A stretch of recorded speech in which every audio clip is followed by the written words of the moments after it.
telecast of this tournament game has been authorized by special arrangement with the Board of Directors of the North Dakota High School Activities Association.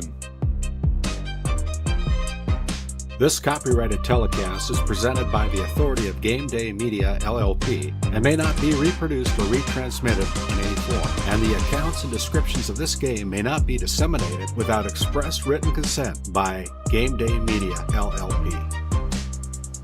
GameDay Media, LLP does not own the rights to the background music of this live stream. All rights belong to the music owners. No copyright infringement intended. Today's GameDay Media broadcast is brought to you by NCC, Tioga Medical Center, The Country Store, Souris Valley Dental Group of Minot, Brad Johnson Insurance, Continental Resources, Nesset Consulting Service, Tioga Ace Hardware, Border Plains Equipment of Stanley, Tioga Drug and Soda Shop, Border Mobile Grain Cleaning, the City of Ray, Lindsay Grocery, Ray Farmers Union Elevator, Gustafson Septic Service Incorporated, Henson's Fur and Leather, Busy Bees Hot Oil Incorporated, Northwest Therapy Services, Stevens Grain Cleaning and Seed Sales, The Food Barn, Ray J's Booster Club, Basin Service Company, Williston State College, Basin Well Service, DA Land LLC, Spearfish Oilfield Supply, Powers Lake Athletic Booster Club, RTC Networks, Flag Family Media.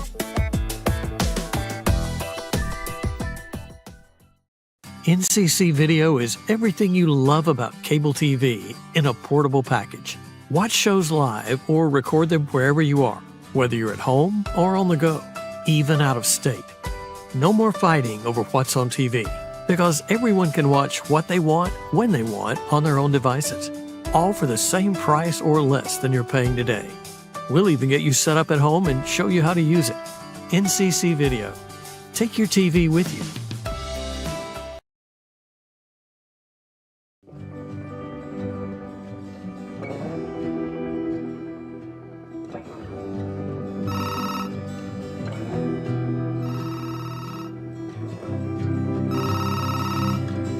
Hey, buddy. Hi, Dad. Can you hang out with Grandpa for a bit? I'm down in the barn. Sounds good. Okay, I'll be up there in a bit. RTC Networks capture cameras. Keep an eye on what you care about.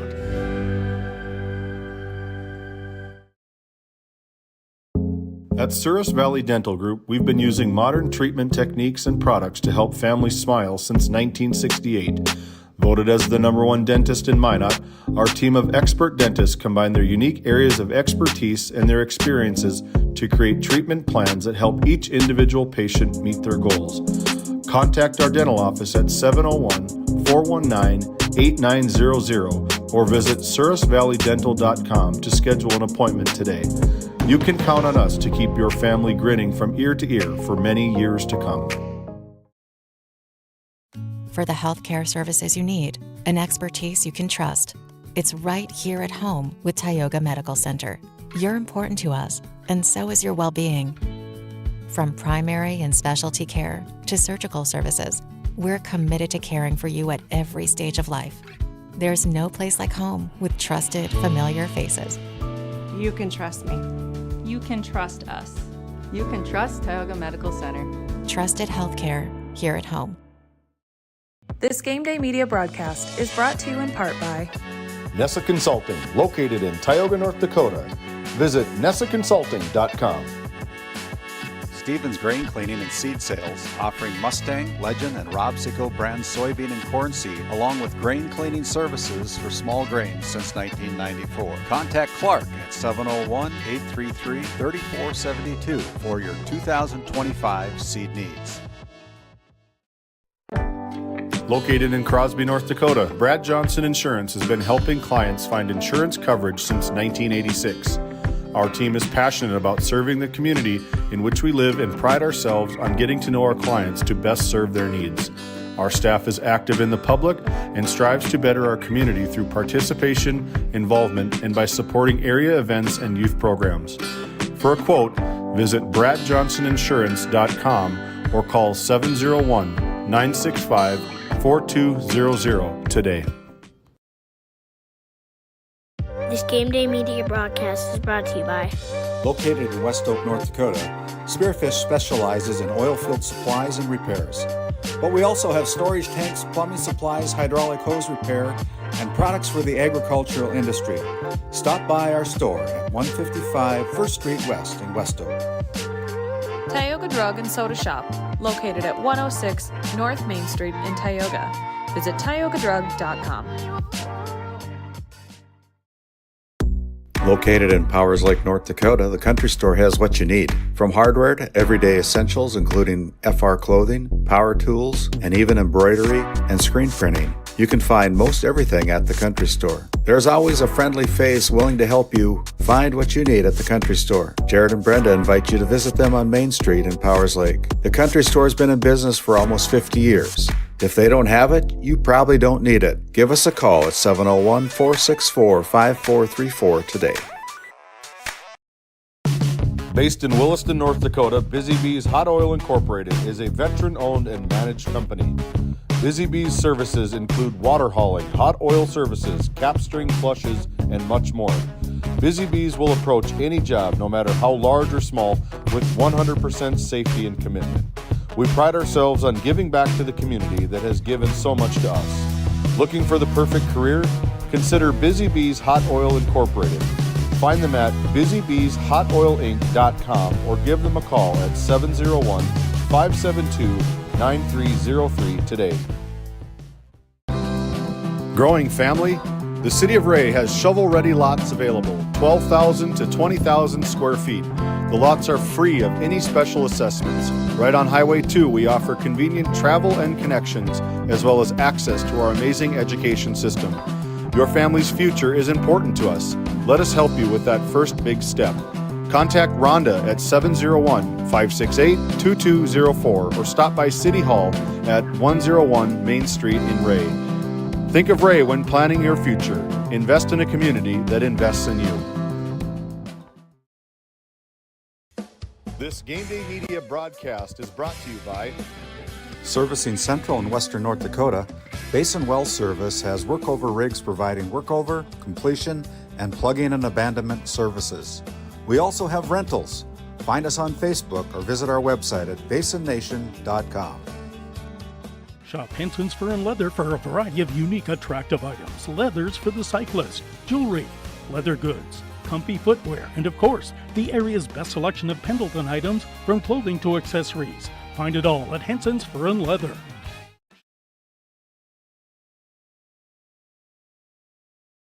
This Game Day Media broadcast is brought to you in part by Border Mobile Grain Cleaning, based in Columbus, North Dakota, offers custom on-the-farm grain cleaning for spring wheat, durum, and barley. Contact Ethan Bakken at 701-310-5007 or find him on Facebook at Border Mobile Grain Cleaning.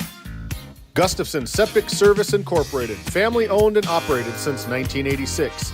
Offering septic service, portable restrooms and hand wash, sewer jet and camera services. Located in Stanley, North Dakota, call for a free quote at 701-628-2960. This Game Day Media broadcast is brought to you in part by Since 1964, Basin Service Company in West Hope has been providing roustabout, excavation, dirt work, crude oil, and hot oil trucks. Located 4 miles south on Highway 83, Basin Service Company is ready to help you with all your oil field needs. Visit their website at basinnation.com. Lindsay Grocery is a locally owned and operated business in Crosby, North Dakota. We are committed to serving our community and region. With fresh baked goods, produce, and our in-house smoked meats, we've got you covered. Come experience the convenience and warmth of shopping local again. This Game Day Media broadcast is brought to you by At DA Land LLC, our vision is to provide for the community in which we live and operate. providing a full line of skid steer attachments, farm and ranch, equine equipment, and much more. Shop our store in Tioga, North Dakota, or visit us online at daland-llc.com. At Ray Farmers Union Elevator, we carry a variety of seed, fertilizer, and crop protection products. We can assist you with everything from buying the seed in the spring to burn down in the fall. Stop in or call 701-568-3343 to see how we can help you today. At Border Plains Equipment of Stanley, your local Case IH dealer, our vision is to be the respected and recognized leader in agricultural equipment and the employer of choice by helping people succeed. Our mission is to serve agricultural customers and communities by partnering to meet their needs through the sales and support of farm equipment and technology. Visit plainsag.com to check local inventory or stop by at 8141 off Highway 2 in Stanley, your local Case IH dealer.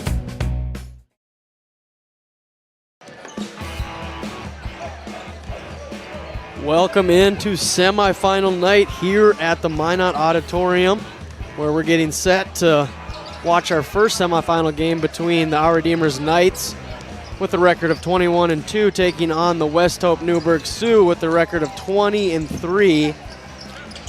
I'd like to welcome you guys in here to the Border Plains Equipment pregame show, located right off Highway 2 in Stanley, North Dakota, your local Case IH dealer. Visit plainsag.com for local inventory and to explore job opportunities.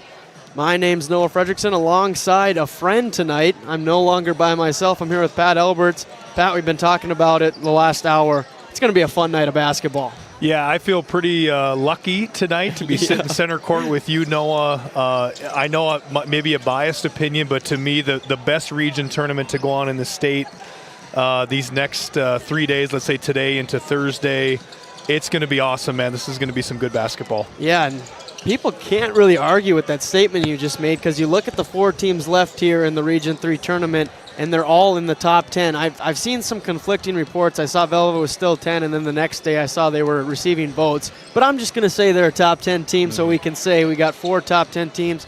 And here, according to the last Class B boys basketball poll, our Redeemers finished 5. West Hope finished number 3.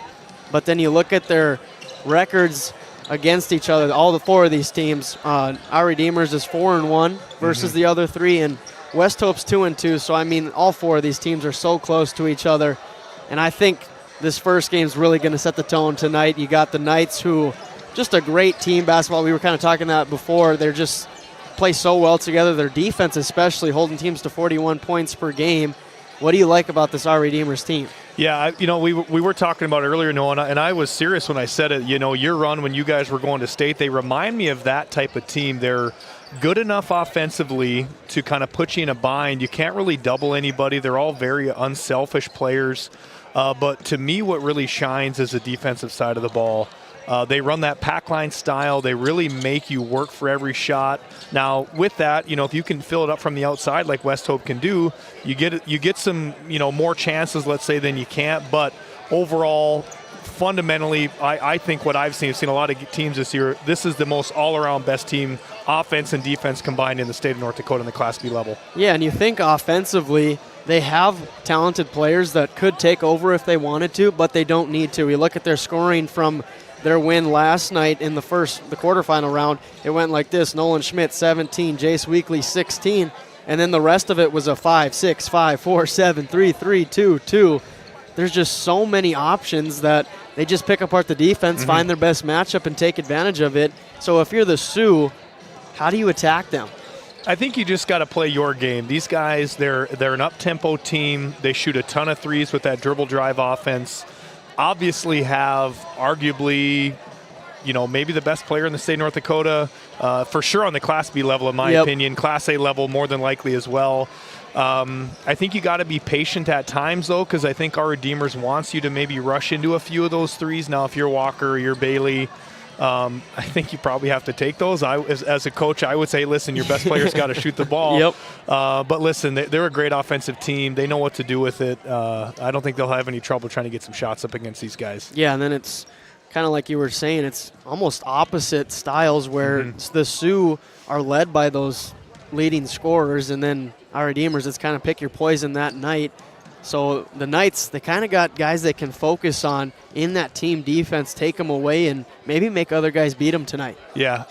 And, Brock Teet's been around for forever, taken multiple teams to the state tournament. He's played these guys, I think, once already for sure. Yeah, just once. They did pretty well. They held them to 44 points if I'm looking at it right the last time. And again, try to mimic what they did there again. I don't know if anybody was missing that game for West Hope or if they were fully healthy, but to me, you probably rely back to some game plan stuff from that game. That was, again, quite a while ago. Yeah. But it was early January. Yeah, early January, but still, I think West Hope, man, they can score the ball. You can only keep them down for so long, in my opinion. They're rolling. They're playing well. They got Bailey kind of a spark. Didn't know if he was going to play yesterday. Yep.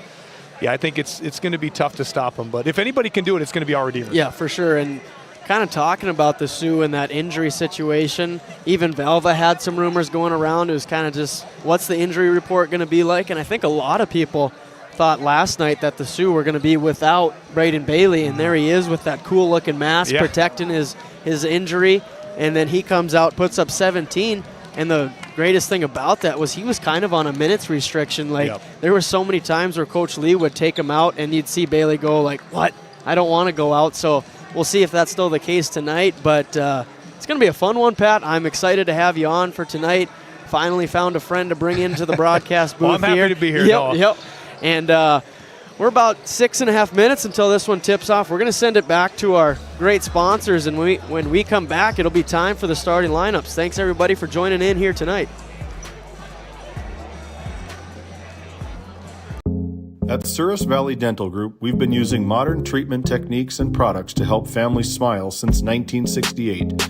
Voted as the #1 dentist in Minot, our team of expert dentists combine their unique areas of expertise and their experiences to create treatment plans that help each individual patient meet their goals. Contact our dental office at 701-419-8900 or visit sourisvalleydental.com to schedule an appointment today. You can count on us to keep your family grinning from ear to ear for many years to come. This Game Day Media broadcast is brought to you by Hungry? Head to the Food Barn in Powers Lake. Open Monday through Saturday with daily lunch specials, a full breakfast menu, and don't miss Taco Tuesday on the last Tuesday of every month. Try Michael's Alfredo Pasta. It's a local favorite. Come on down to the Food Barn, where good food meets great company. Are you an enthusiastic sports fan? Want to have fun and get in on the action? Heck, yes. That'd be awesome. Have great attention to detail? Want to stay active? Definitely. Want to give back to the student athletes in your community? Obviously, yes. Then you'd make an excellent high school sports official. We need more officials in North Dakota, because with no high school officials, there are no high school sports. Sign up today at highschoolofficials.com. Growing family? The City of Ray has shovel-ready lots available, 12,000 to 20,000 square feet. The lots are free of any special assessments. Right on Highway 2, we offer convenient travel and connections, as well as access to our amazing education system. Your family's future is important to us. Let us help you with that first big step. Contact Rhonda at 701-568-2204 or stop by City Hall at 101 Main Street in Ray. Think of Ray when planning your future. Invest in a community that invests in you. Located in Crosby, North Dakota, Brad Johnson Insurance has been helping clients find insurance coverage since 1986. Our team is passionate about serving the community in which we live and pride ourselves on getting to know our clients to best serve their needs. Our staff is active in the public and strives to better our community through participation, involvement, and by supporting area events and youth programs. For a quote, visit bradjohnsoninsurance.com or call 701-965-4200 today. While being the largest leaseholder in the Bakken, Continental Resources believes that we are among the most efficient and cost-effective producers of oil and natural gas on the planet. One of the most effective ways of putting action behind our values is by giving to those communities in which we operate. American Energy is a huge contributor of tax revenue to local, state, and federal governments, an economic catalyst, and a job creator. If you want to work in an environment that encourages teamwork and putting your ideas into action, visit CLR.com to start your new career today.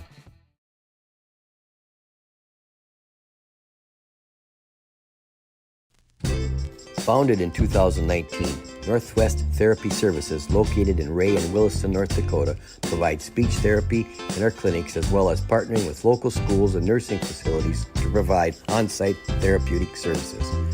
Our therapists offer language therapy as well as therapy for social, cognitive, communication, swallowing, feeding, and voice disorders. We are dedicated to providing the highest level of quality services.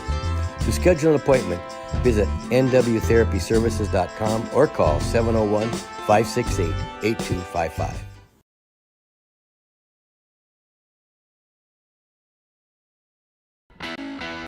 At Tioga Ace Hardware, our store is a member of the largest retailer-owned hardware cooperative in the industry.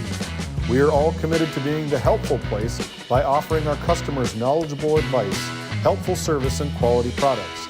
As the helpful hardware folks in your community, we promise that helping you is the most important thing we have to do today. Shop the biggest brands all under one roof at 119 North Main Street in Tioga, or shop online at acehardware.com. This Game Day Media broadcast is brought to you by Hungry? Head to the Food Barn in Powers Lake. Open Monday through Saturday with daily lunch specials, a full breakfast menu, and don't miss Taco Tuesday on the last Tuesday of every month. Try Michael's Alfredo Pasta. It's a local favorite. Come on down to the Food Barn, where good food meets great company.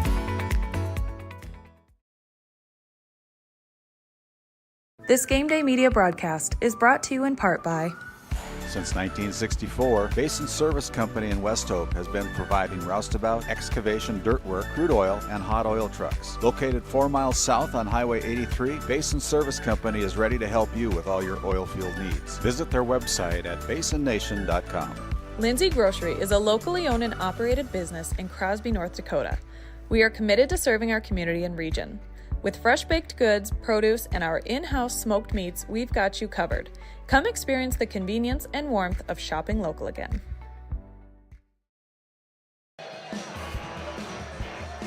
Welcome back into Game Day Media here at the Minot Auditorium. Just under a minute until we get ready. About to stand up and honor our nation's flag with the playing of the national anthem, and then we'll get right into starting lineups. I want to give a special shout out to our premium sponsors here in Game Day Media, NCC and RTC, as you see in that top right corner. They really helped Game Day Media out doing these tournaments and being a great sponsor. Thank you to all of you as we turn it over to our PA announcer.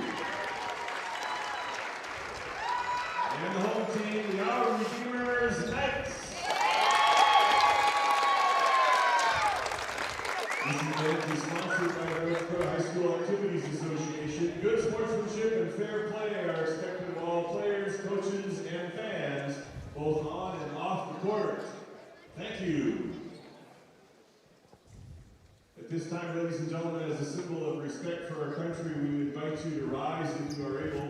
Remove all headgear and place a hand over your heart as our national anthem is sung by Newburgh 6th grader Josie Marsh. At Game Day Media, we believe that we live in the greatest nation in the world. As we pause, let's honor the United States of America with the playing of our national anthem.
As teams get ready for starting lineups, we'll send it back over to the PA announcer.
Our starting lineups brought to you by the Country Store. For the Knights, it goes Peyton Lindbow, Jace Weekly, Wyatt Weekly, Nolan Schmidt, and Andrew Eby, the big man in the middle, all coached by Brock Tietz. And for the Sioux, it's Will Arts, Braden Bailey, Dayton Hawkins, Walker Broughton, and Hunter Tolstead, head coach Anthony Lee. Visit the Country Store at www.countrystore.doitbest.com. In Powers Lake, North Dakota, if they don't have it, you probably don't need it. As we're getting ready here to start, both teams leaving their huddles. We're about ready to get this one underway. Pat, I'm looking forward to the battle between Tolstead and Eby down low. That's kind of an underknown one there. Two very physical guys, two great defenders, especially when it comes to defending the post. They can get out, switch on a guard, if needed. So, yeah, I agree. It's going to be an awesome battle. And we're off. Sioux win the tip. Hunter Tolstead gets it to Bailey, and he'll bring it up the court, guarded by Jace Weekly. Up top, over to Tolstead on the left wing. Looked at Walker in the post. Nothing was there. Now picks up his dribble. Hand off to Arts. Guarded by Lindbow behind the back. Ticks up his dribble. Kicks out to Hawkins. Back to Arts. Now Bailey left wing. Thought about it. Down to Tolstead in the post. There's that matchup. Kick out to Hawkins. He's going to drive right. Puts it up, and he draws the foul on Wyatt Weekly. He'll go to the line for two. Yeah, beat him to the spot on the, Weekly, that is, position-wise, maybe just a little too big of a bump. Personally, this type of game, I'd like to maybe let him see him shoot through that. And if we're going to call that one, we're going to be here all night. So that's true. First one's no good. You know what they say about that, Noah? Ball don't lie right there. Beat me to it. I was going to say the same thing. Well, sometimes it does, as he makes the second one. if you're our Redeemers, though, 50% there is a great clip. Yeah. They shoot 50% from the line all game. You're going to be in a good spot. Well, here's the full court pressure from the Sioux. They get it up to Wyatt Weekly. Now Jace Weekly, guarded by the smaller Hawkins up top.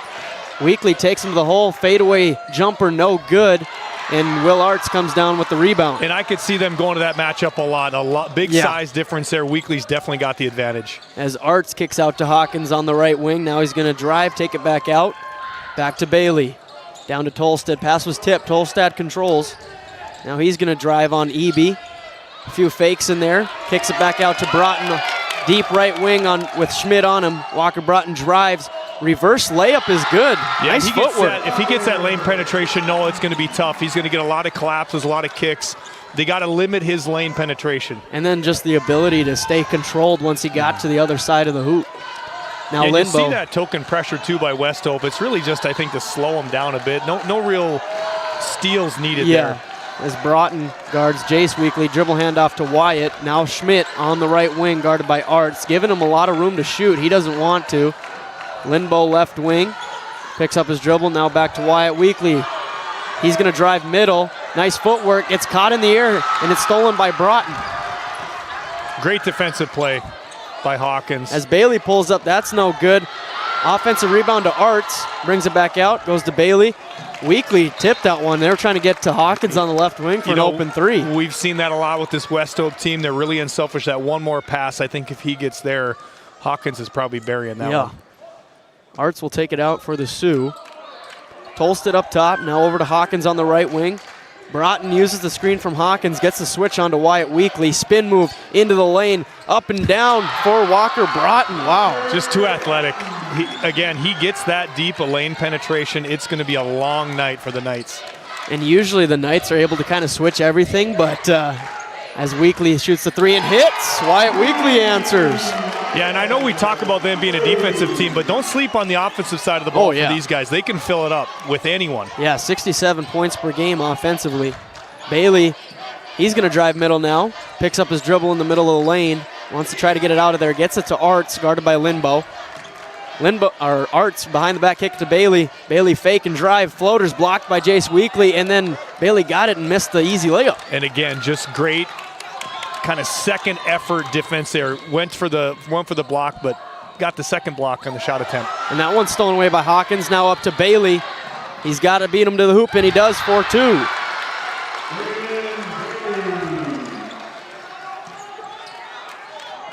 Seven to 3 on our NCC scoreboard. And again, this pressure, I don't think they're necessarily doing it to steal. It's just to kind of gum it up enough to slow them down on this half. Yep. Weekly, right wing, guarded by Broughton, down to Schmidt in the post. Got the smaller Hawkins on him. Now they get Eby in the middle. Kicks out to Lindbo. Corner three is up. No good. Schmidt, the offensive rebound. Back out to Lindbo. He's going to drive it. Yeah, and Tolstad, great position. Cut that drive off immediately. Schmidt, nice pass to Eby for two. But again, there's lane penetration this side too. Someone's got to step up and help, and Eby, easy too. Now Tolstad, top of the key to Broughton in the corner for three. That's good. Walker Broughton. And he doesn't need much room, Noah. Yeah, a shooter yourself, you understand if I can just get the ball to my shooting pocket, it's about over. I'm the only one that's missing that one. And he didn't miss it right there. His length and the way he elevates too, hard to contest that one. Well, and just the ability to drive too. You have to respect both. Otherwise, he's going to blow by you for a dunk. Weekly misses the pull-up jumper, and then I think they're going to get Arts on a little push on Weekly. Jace Weekly. Yep, it's on Arts. That's should be his first personal. Yeah, and something that's, I'm sure it's talked about a lot, but both these teams, as you watch them, they're very good at playing defense without fouling. Not many teams can say that, usually out of position. Both teams very fundamental on the defensive side of the ball. As Lesman checks in for Bailey, we talked about that in the Border Plains Equipment pregame show. If he's going to have a little bit of that minutes restriction still. Schmidt on the right wing. Finds Jace Weekly. It's poked back to Schmidt. He goes up. Floater, no good. Looked like it was partially blocked. Lesman gets the rebound. Now to Arts to bring it up. Yeah, and again, it's just Tolstad being in the right spot, and it's an effort play. And that's his role on this team, and he fills it perfectly. Arts guarded by Eby. Now Broughton right wing. He's feeling it in this first quarter. Spin move. Double came early, though, from Swenson. They're starting to figure it out. We can't let him get going. Arts top of the key. Behind the back. Kick to Lesman. Back cut by Broughton. He gets stuck in the short corner by the baseline. Gets to that other side of the rim. Puts it up. No good. Looked like it was blocked by Jace Weekly. Fight for the rebound. Jace gets it up to Schmidt. Now to Swenson. Pull up three is up. It's way short. And Weekly Saves it for our Redeemers Knights by putting it off Lesman, I believe. It was a hard angle from here. It was a tough angle to see. Obviously, Sean Eggy's got a much better view than us, but I feel like that might have been off. I thought Wyatt Weekly might have been on the out-of-bounds line when he tried to make that play, but you said it. Sean's got the angle. Wyatt Weekly going to work on Lesman, picks up his dribble, finds Eby on a nice cut, and Eby puts in the 2. Yeah, just patience. They got to have it. 10-7 Sioux lead on the NCC scoreboard. We got a fun one, just as we expected. As Arts picks up his dribble, now to Lesman. Handoff back to Broughton. He's got Swenson on him. Broughton attacking. Tried to dump it down to Tolsted, but it's stolen away by Schmidt, and here come the Knights. Yeah, and again, there's just that defensive pressure they provide. They do just enough, but again, we got a turnover on the other end. As Art steals it back for the Sioux, now to Broughton, with Swenson closely guarding him. Poked it away to Tolsted. Now back to Broughton. I like the effort by Swenson. That's what he does. He brings in a ton of effort. And he wants it. You see him yelling right there. I know we don't have a camera to see that, but he's jacked up right now. He wants that matchup every time down the floor. You got to love that if you're Coach Brock Teets. And again, I like how they got Bailey back in. Gave him a couple-minute rest here. He's still got a 3-point lead. I could see him finishing maybe about another minute and a half. I could see him getting that quarter breather here, about 2-3 whistles away. As it is Bailey inbounding. Gets it to Broughton. Guarded by Schmidt now. Broughton slips up there. Double team comes. Kick out to Hawkins. Fake drive. Now out to Arts. Drives left. That one's poked away. Marshall gets on the floor, dives for it. It ends up with Bailey now. Nice bounce pass to Broughton, and it's blocked by Jace Weekly. Broughton gets it back, goes up, and draws the foul. You know, two great plays there. One Weekly, just a ton of effort coming weak side diagonally for that block. But again, the kid who wants it more, the kid who's probably wanted it more than just about anybody in the last couple of years, Walker Broughton, rips the ball away, gets a couple foul shots out of it.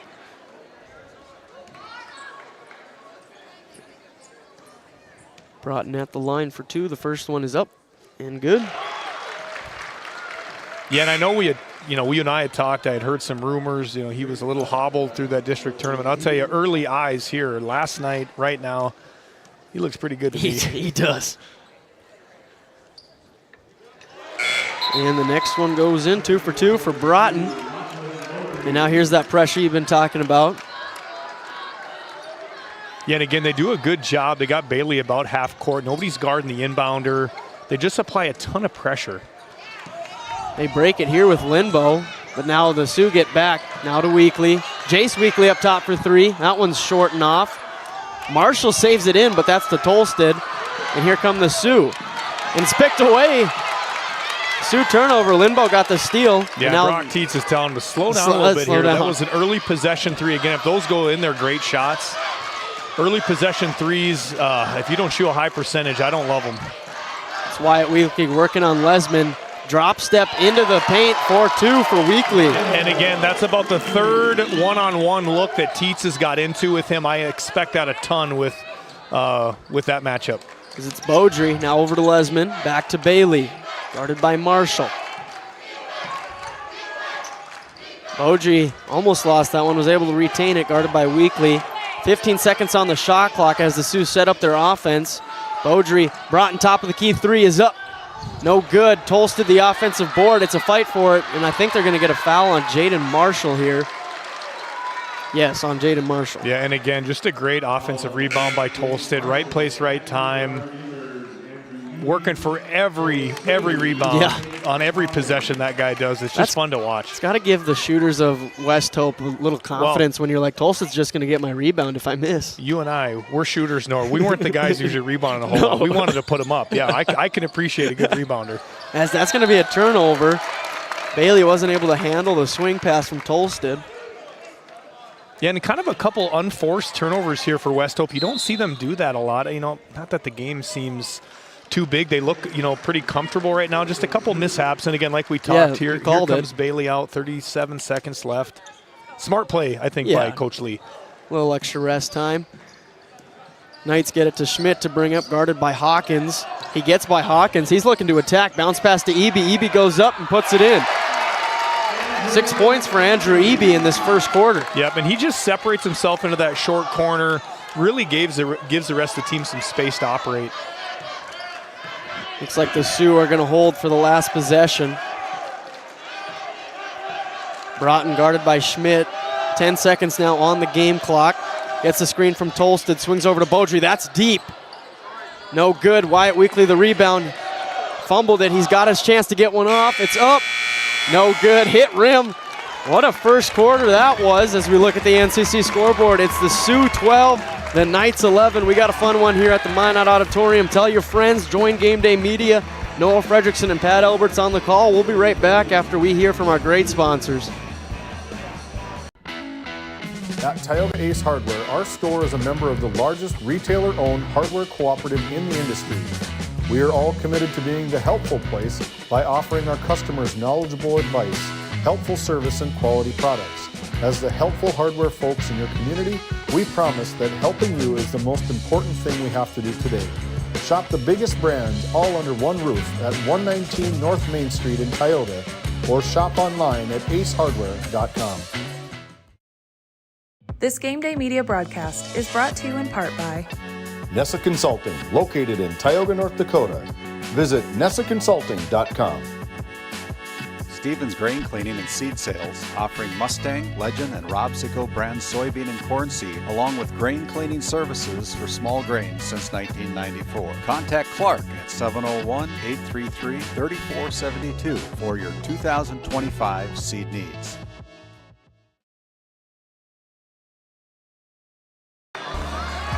As we bring it back to the Minot Auditorium for our Northwest Therapy Services second quarter start, the Knights will get it out of the quarter break. I want to give a special shout out to KTGO on 1090 AM and 92.7 FM, Flag Family Media. Thank you for taking our feed and putting it on the radio. We appreciate it.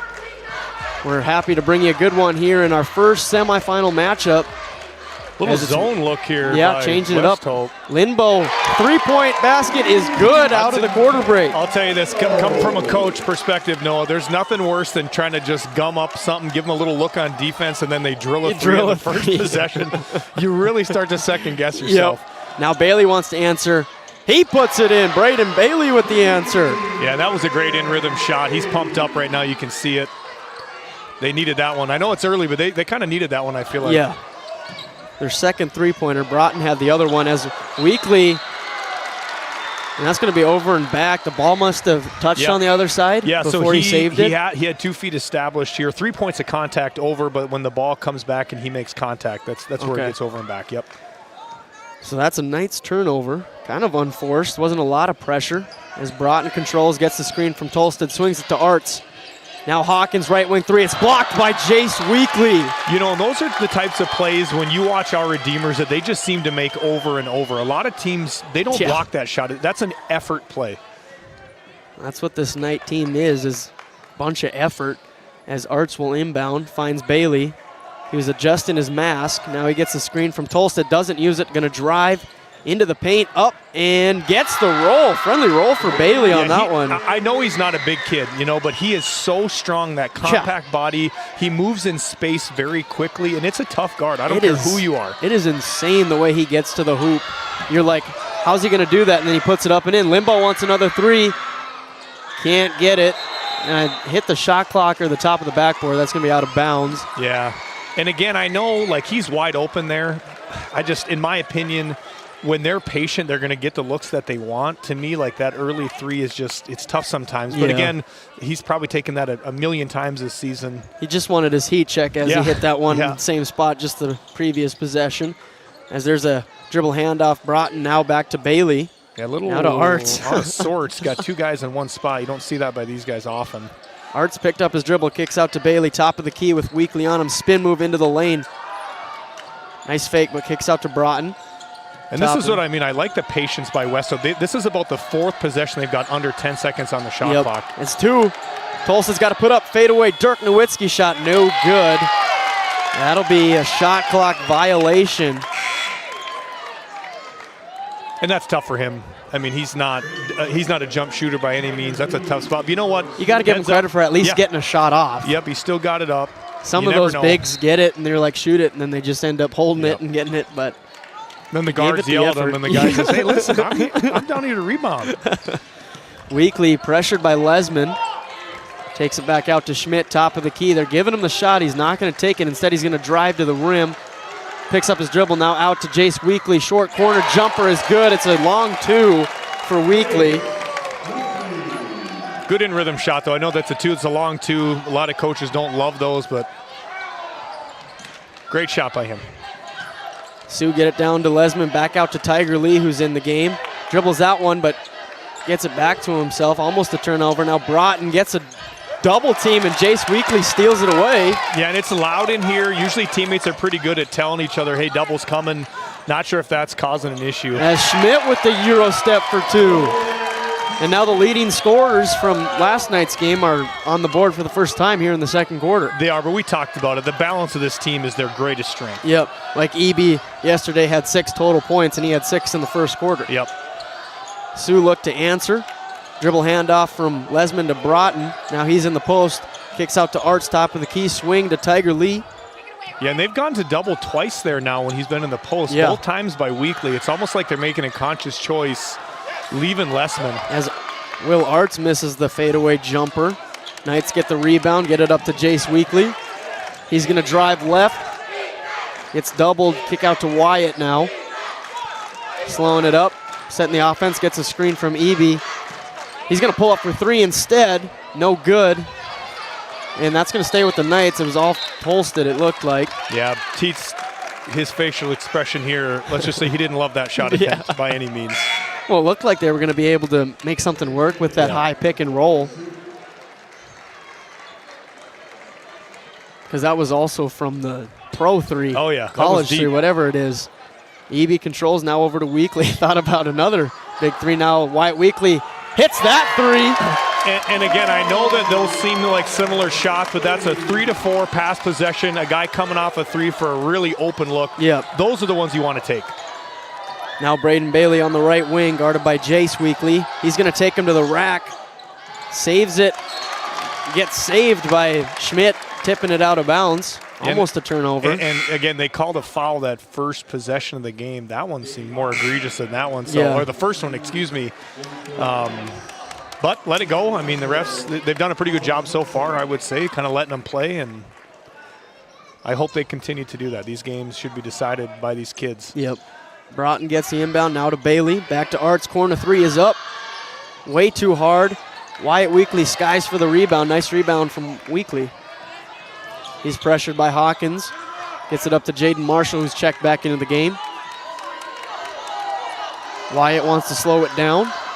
Set up the offense. Gets the high screen from Schmidt.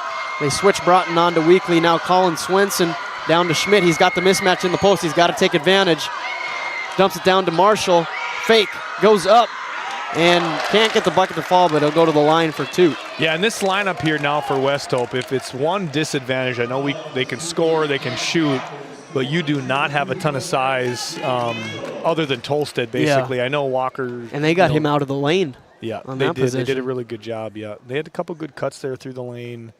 You know, Schmidt, I expect him, if they keep this matchup the same, much like when Weekly was in, I expect him to go to him on that block, that strong side block, more often. Marshall hit the first, got one more here. Can't get the second, so 1 of 2 at the line from Jaden Marshall. Braden Bailey will bring it up. Sioux down 5 on our NCC scoreboard, 22-17. Handoff to Broughton, now Tolstead, swinging it to Arts. Yeah, and Schmidt doing a great job right now on Walker. Bailey gonna drive it, puts it up, and puts it in. I don't know how he got that one up. Just excellent body control by him. You can tell he's put a ton of time in, not only on the court, but in the weight room as well, because he got bumped, able to body and power that basket in. As Augustus Engelhardt's checked in here, running some point guard duties, handoff to Marshall. Now over to Schmidt on the right wing. He's gonna go for the pull-up J and gets it. Yeah, West Hope got stuck in that weave right there. They got underneath the initial kind of weave screen and left Nolan Schmidt wide open. Now Broughton to Tolstead. Bailey, right wing 3 is up. That's short. Rebound goes to Engelhard. Yeah, and again, just another great possession by Schmidt on the defensive side here. He's really making Walker Broughton Spin work. move from Schmidt. Picked up his dribble out to Jace Weekly. The three is up. Oh, it's good. Jace Weekly. They're going now. They're going now. Here we go. 8-point lead for the Knights now. Just over 2 minutes left in this first half. Hawkins on the left wing. He hasn't got going from outside yet. And he turns it over there as the refs look at each other to make the decision. Hawkins looks like he thought it was tipped. No, I didn't see a tip at all, my angle anyways. It looked like it was bounced right out of bounds, but the West Hope players disagree, which I would as well. Little frustration here again. They're playing decent defense here. Our Redeemers just hitting some shots. Swenson skied it to Jace Weekly, who came down with it. Now Schmidt controls the offense. They allow him to shoot, but the way he just hit that jumper, his shot form looks pretty nice. And there was no hesitation with it either. Engelhard left wing fake. Pull up Jay. Too hard. Sioux fight for the rebound. Tolsted gets credited with it. Now Broughton brings it up. Double team comes. Yeah, they're sending help. I mean, wherever Walker Broughton is at, whatever side he's at, they're sending 2-3 guys into the lane. There it goes again. Yep. Broughton pull up Jay is no good. Weekly the rebound. Wyatt Weekly, that is. But we saw that early in the first quarter. I mean, he had 3 or 4, we called them lane penetrations. Now I don't think he's had one in this whole quarter. Wyatt Weekly, screen and roll with Jace. He pops out, gets the pass, handoff to Swenson. He wants the left wing three. Puts it in! Colin Swenson joins the party. And he's fired up. That one was a deep one as well. That was love well that beyond energy. The black line. He's bringing it on both ends. Yeah. And that's going to be a timeout called by the Sioux as they're down 11 on our NCC scoreboard, 19-30 with just over a minute left in this second quarter. We'll be right back to finish this first half off. At Souris Valley Dental Group, we've been using modern treatment techniques and products to help families smile since 1968. Voted as the #1 dentist in Minot, our team of expert dentists combine their unique areas of expertise and their experiences to create treatment plans that help each individual patient meet their goals. Contact our dental office at 701-419-8900 or visit sourisvalleydental.com to schedule an appointment today. You can count on us to keep your family grinning from ear to ear for many years to come. As we bring it back here, I want to bring in the coach, Pat Alberts here. Anthony Lee calls a timeout. It's the Sioux possession, 27 seconds left on the game clock. What are you trying to draw up here on this possession? Well, you're going to try to use the eyeballs that are getting on Walker Broughton, I think, to your advantage. Yeah. You've got some other guys that can score. Now, don't get me wrong. He's, to me, a Mr. Basketball candidate right there. See, this is what I mean right there. There it is. Ton of eyes on Walker Broughton. A great back cut by Arts. That, to me, is what you got to get going. When you're as balanced as they are, some other guys got to pick up the slack if they're going to pay that much attention to Broughton. Well, you just grew your coaching credit with that draw up. Good job, Pat. As it's back to 9. Schmidt brings it up, guarded by Bailey. 35 seconds left on the game, 22 on the shot clock. Jace Weekly, top of the key, guarded by Tolston. Now over to Engelhard. Knights look to space it out, get into their offense. 12 seconds on the shot clock. Wyatt Weekly milking that time, now 7. They got to get into their set, go with the horns action here. Weekly's going to drive. Picks up his dribble. Colin Swenson from way downtown. No good, that one was short. Yeah, and something we didn't talk about that previous possession, which I liked, and I'm not sure if it was intentional, but Two for one? They got a 2-for-1 look. Exactly. I was thinking the same thing. They got one early, so now you can, if you can get a bucket here, you could, cut it to 8 or 7 or 6. Excuse me. You can cut it to a 7 or 6 point game here. And you rarely see that in high school basketball with the 35-second shot clock. Not a lot of teams take advantage of it. Great job from the Sioux. Coach Anthony Lee, 5 seconds. Hawkins in the corner, dribbles back out. And he turns it over to Weekly. They got one Weekly from deep. Oh, that's almost 2 buzzer beaters. That one was almost in, but that's going to do it for our first half here at the Minot Auditorium in our first semifinal game. As we look at the NCC scoreboard, it's the Sioux out of West Hope Newburgh 21 and the Our Redeemers Knights 30. We're going to send it to a break, but when we come back, it'll be the Williston State College halftime show where we'll talk you through the book and bring in Coach Pat Alberts and see what the coach thinks of that first half. All coming next. For the healthcare services you need and expertise you can trust, It's right here at home with Tioga Medical Center. You're important to us, and so is your well-being. From primary and specialty care to surgical services, we're committed to caring for you at every stage of life. There's no place like home with trusted, familiar faces. You can trust me. You can trust us. You can trust Tioga Medical Center. Trusted healthcare here at home.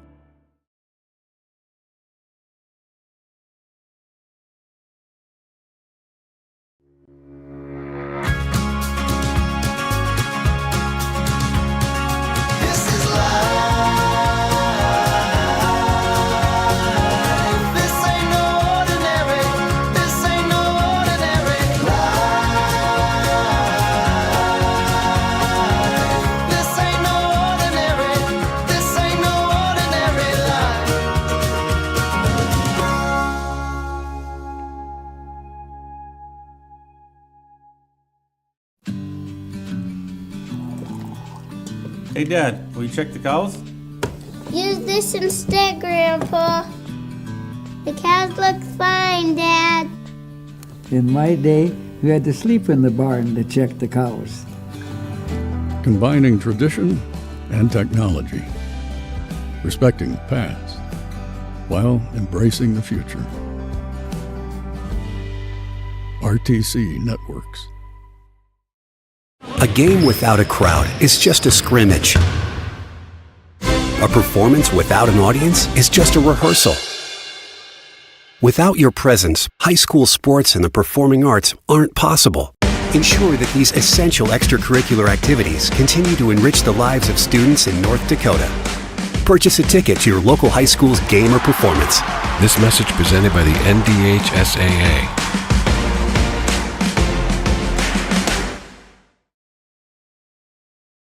This Game Day Media broadcast is brought to you by At DA Land LLC, our vision is to provide for the community in which we live and operate, providing a full line of skid steer attachments, farm and ranch, equine equipment, and much more. Shop our store in Tioga, North Dakota, or visit us online at daland-llc.com. At Ray Farmers Union Elevator, we carry a variety of seed, fertilizer, and crop protection products. We can assist you with everything from buying the seed in the spring to burn down in the fall. Stop in or call 701-568-3343 to see how we can help you today. Located in Crosby, North Dakota, Brad Johnson Insurance has been helping clients find insurance coverage since 1986. Our team is passionate about serving the community in which we live and pride ourselves on getting to know our clients to best serve their needs. Our staff is active in the public and strives to better our community through participation, involvement, and by supporting area events and youth programs. For a quote, visit bradjohnsoninsurance.com or call 701-965-4200 today.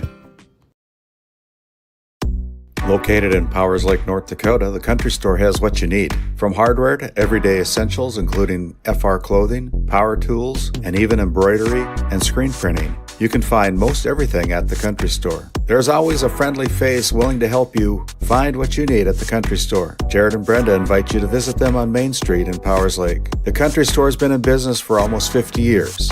If they don't have it, you probably don't need it. Give us a call at 701-464-5434 today.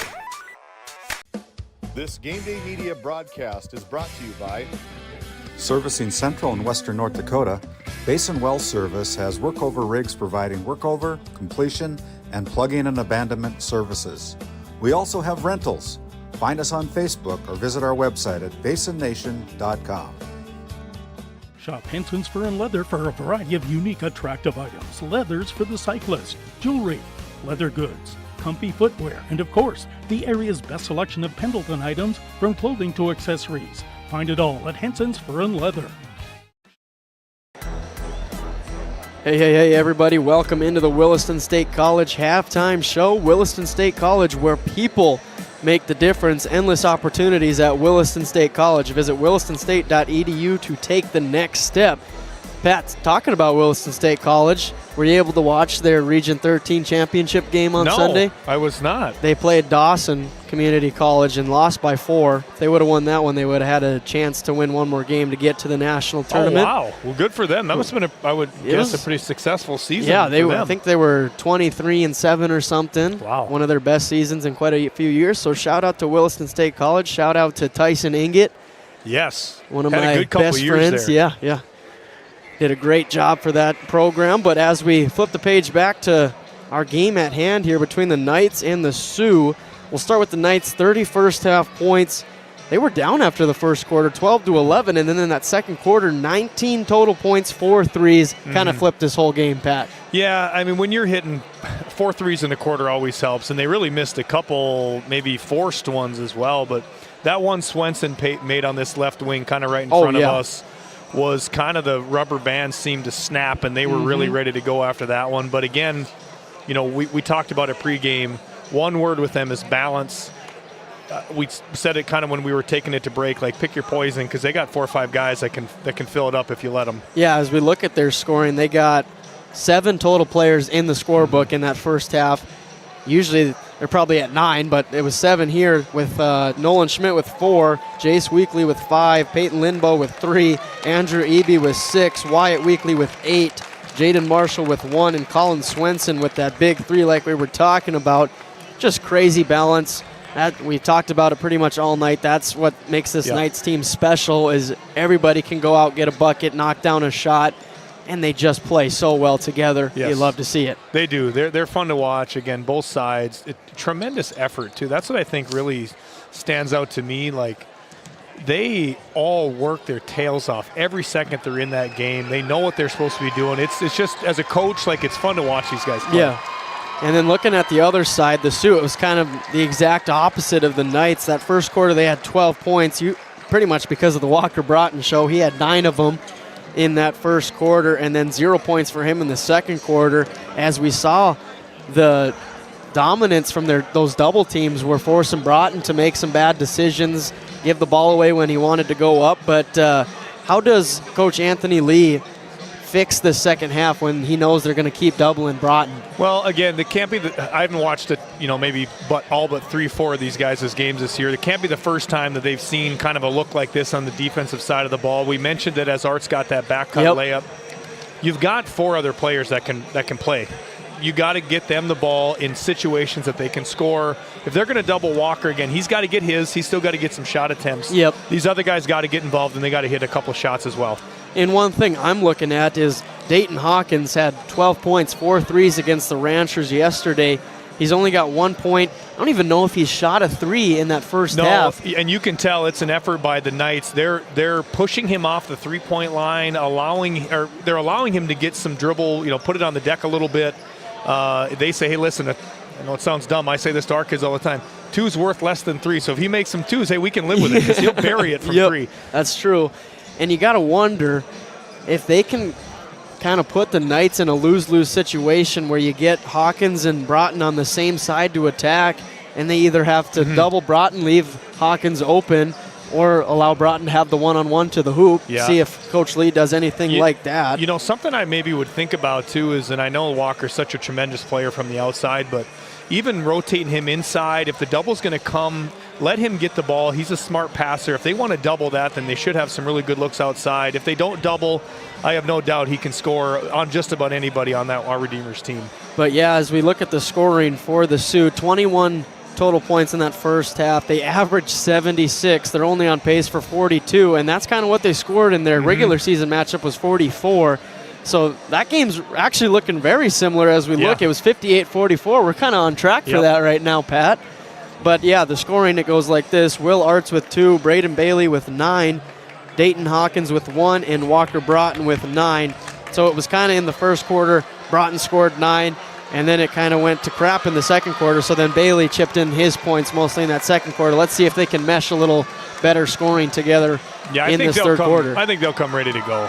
These guys, I mean, listen, every one of these kids is a state champion. Yep. They understand what it takes to win games. and they understand to get back there, you got to win one of these next two. So I expect a big half out of these guys. And we're going. Thank you for joining the Williston State College halftime show. The third quarter has started. Shout out Northwest Therapy Services. Broughton over to Hawkins. There's an open three look. No good. But I like the great look. Play, yeah. I like the look. He had a wide open look there. He's a great shooter. I'm sure he shoots over 35% on the season. That's a great look. Wyatt Weekly guarded by Bailey. Now Jace Weekly up top. Over to Schmidt on the left wing. Looked at Weekly in the post. Doesn't go. Instead, Eby short corner jumper. No good. Broughton gets the rebound. Yeah, and if I'm West Hope, that mid-range jumper by Eby, I'll live with that all day. Yep. It was a nice look. Baseline shot. Now Hawkins looking to attack. Drives middle, puts up the floater. No good. Fight for the rebound goes to Wyatt Weekly. A double team comes, but Schmidt saves it for the Knights. Yeah, good under control play. That could have easily been a turnover. He stopped, kind of got it over to the teammate there, and we're able to maintain possession. It's Wyatt Weekly over to Schmidt on the right wing. Now Eby up top. Over to Jace Weekly. Little Princeton look here by our Redeemers.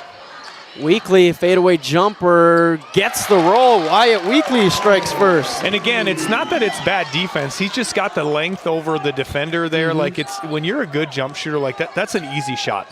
Hand off to Bailey. Now over to Arts, top of the key. He's going to drive it. Picks up his dribble, kicks back out to Bailey. Thought about the deep three instead. He's going to drive, put up the finger roll. He can't get the roll that time. Weekly with the rebound. Yeah, and again, though, 3 possessions here, 3 pretty good shots by West Hope, just have not gotten any one of them to fall. That was definitely a travel as they whistle Wyatt Weekly. Apparently he doesn't like it, but I think that might have been 3 travels into one. Picked up the foot a little early. I don't think any kid likes when they get a travel called on them, I'll tell you that. Braden Bailey brings it up for the Sioux. Going to hand off to Tolsted. Now Arts on the right wing. Broughton's going to drive. He's going to go up. Can't get the roll on the finish. And he's looking for some contact there, but to me, you got to finish. That's one. Got to finish that one. He beat everybody up to the rim and just wasn't able to lay it in. And again, that's 4 now. 4 straight, 4 straight, relatively good looks. Schmidt down to Jace Weekly. Now they get it to Eby on the cut. That one's tipped out to Wyatt Weekly. Screen comes. He doesn't use it. Pull-up jumper. No good. And Broughton gets the rebound. Again, I like that jump shot. He's got the length. That to me, he looks like he's taking that shot a ton. That's a good possession for them. Broughton gets into the lane. Now he's going to go up. They forgot to guard him. Instead, they foul him. He'll go to the line for 2. Well, he faked both defenders out. He did it, and this is kind of maybe a testament to what West Hope does well. They move without the ball so well, and Walker's so twitchy, even with that, without a dribble, even with the pivot foot. They're looking for a dump-off pass, and he just spun right back to the basket. First free throw is good for Broughton. And to me, you know, as a guy who liked to shoot the ball a little bit back in my day, Noah. I think you still do. I think, yeah, I still do. When he went scoreless in that second quarter, I can tell you as a player, when you can get that first kind of point to fall to watch the ball go through the net, that's big. Oh, yeah. Second one's also good. He's up to 11 in double digits as Beaudry checks in for Hawkins. Yeah, and I don't think this will be a long rest for Hawkins. I think he's going to get back in here shortly. And he's one of those guys that really needs to see one go in right now. It's been a little bit of a struggle, some tight defense. Well, and he shot so well yesterday that, you know, it's a little odd he hasn't quite hit one yet. Yep. But again, defense is good. I mean, that prevents a lot of guys from scoring. As that's going to be a timeout called by Brock Tietz and our Redeemers Knights as the pressure was getting to him. And we're going to send it back to a break. A game without a crowd is just a scrimmage. A performance without an audience is just a rehearsal. Without your presence, high school sports and the performing arts aren't possible.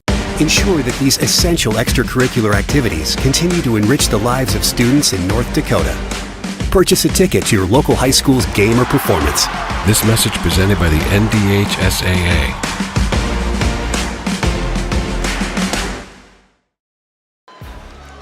As we bring it back here, after a short timeout called by Tietz, didn't like the way the Knights were handling that pressure. Yeah, and you see it applied a little higher up towards half court.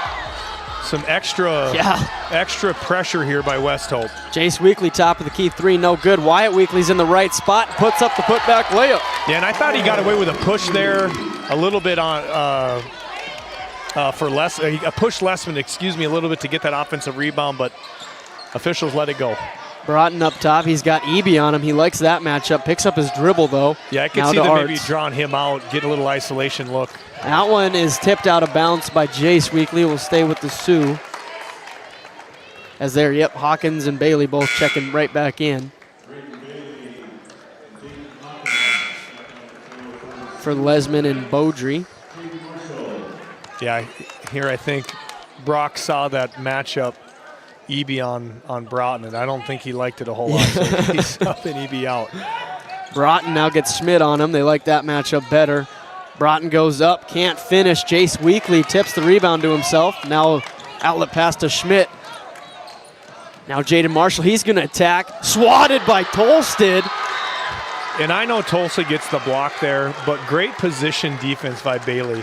Completely vertical, slid right with him. I know there's contact there, but most officials will let that go if you stay vertical.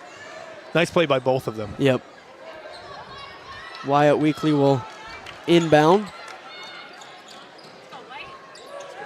He's running out of time, just throws it off Bailey. Smart play. Was a smart play, and Bailey looks a little annoyed that he maybe just didn't catch that ball because it went right off his thigh. It looked like, how did I fall for that? Yeah. They're going to switch it up, and now Marshall will inbound. And now they're going to switch it up again, and Wyatt Weekly will. Not sure what that was about. Couldn't decide who wanted to inbound. Schmidt left wing. Yeah, and again, they're leaving him, which I think is smart. Not the best shooter in the world. Ends up in Schmidt's hands anyway. Fight for it. A lot of scrappiness going on down there, and they're going to call a foul on one of the Sioux players.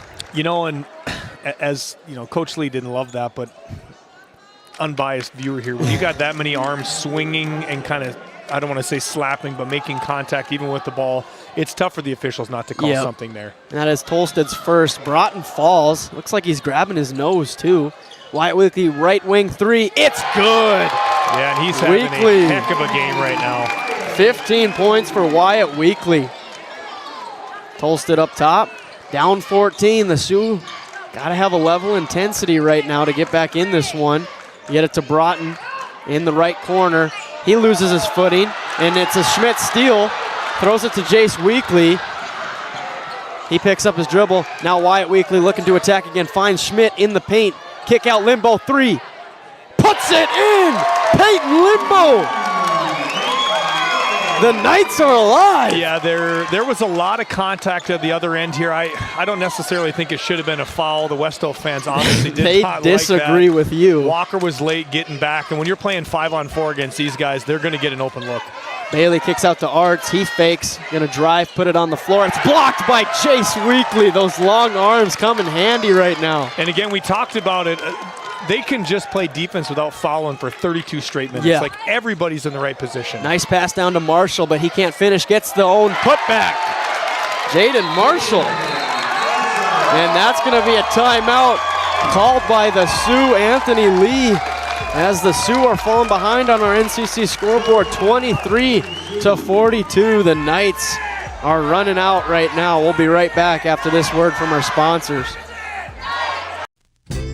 Founded in 2019, Northwest Therapy Services, located in Ray and Williston, North Dakota, provides speech therapy in our clinics, as well as partnering with local schools and nursing facilities to provide on-site therapeutic services. Our therapists offer language therapy as well as therapy for social, cognitive, communication, swallowing, feeding, and voice disorders. We are dedicated to providing the highest level of quality services. To schedule an appointment, visit nwtherapyservices.com or call 701-568-8255. At Border Plains Equipment of Stanley, your local Case IH dealer, our vision is to be the respected and recognized leader in agricultural equipment and the employer of choice by helping people succeed. Our mission is to serve agricultural customers and communities by partnering to meet their needs through the sales and support of farm equipment and technology. Visit plainsag.com to check local inventory or stop by at 8141 off Highway 2 in Stanley. your local Case IH dealer. Welcome back into Game Day Media here. A quick outburst here from the Knights. 12 points in the third quarter, but more importantly, holding the Sioux to 2 points from the free throw line. So no field goals for the Sioux so far in this second half. No, not yet. They've had some good ones. I expect a good little set here out of the timeout by West Hope. Bailey's going to drive on Swenson, kick out to Hawkins, behind the back, into the lane, bounce pass to Tolstead. That works for the Sioux as Tolstead finally gets on the board. That's where they need to live, that dribble drive. You get some gap assignments and you can get an easy dump off. Knights get it up to Swenson, back to Marshall. Now Wyatt Weekly will reset the offense, have everybody calm down. Little screen action over to Schmidt on the right wing, down to Weekly in the post. They like that matchup. Picks up his dribble out to Eby, back to Weekly. He's going to drive into the middle. That one's taken away by Arts. Turnover from the Knights.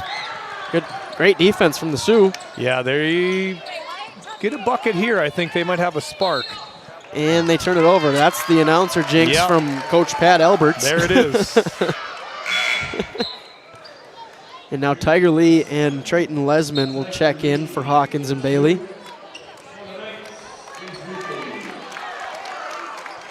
.207 to go in the third quarter here on our NCC scoreboard. Full court pressure from the Sioux, causing some problems, but they get it to Wyatt Weekly. Man, he is an athlete. The way both him and Jace rise up for the ball is just, wow. They're fun to watch, man. I tell you, I know, obviously brothers at home, I can't imagine what it's like, the competition level. Jace Weekly gets the inbounds pass now over to Marshall. Back to Weekly. He's got Tiger Lee. Double team comes. Oh, Marshall is just decked midair by Lesman. Yeah, and Lesman's been mixing it up here for the last, every time he gets in, he seems to be kind of riding the line of physicality here, and I know he's going for the ball there. That's his first personal. Yeah. He's been getting away with it a little bit. He has. That was a hard foul, though. Schmidt will inbound. Lesman almost got the steal. Wyatt Weekly controls. Now over to Jace. Top of the key. Swenson on the right wing. Now Marshall in the corner. He's going to drive baseline. Going to go up. No foul called. It was a block. Marshall somehow gets it. And the Knights reset. It's and Schmidt. again, Lesman in the mix down there, too. He seems to be kind of everywhere the ball is. Just about 10 seconds on the shot clock. Wyatt Weekly controls. Not going to use the screen. Step back three is up. It's good. Oh, what a shot from Wyatt Weekly. There's about 6 seconds left in that shot clock. There's nothing worse as a defender when you play awesome defense and a guy drills one right in your face. Tiger Lee on the right wing now, guarded by Marshall. Hand off to Broughton. He wants the three now. And he can't hit. They're going to call a foul as Tolstead crashed to the ground. Yeah, I didn't see it. I was kind of watching the perimeter. It looks like him and Nolan Schmidt got locked up. And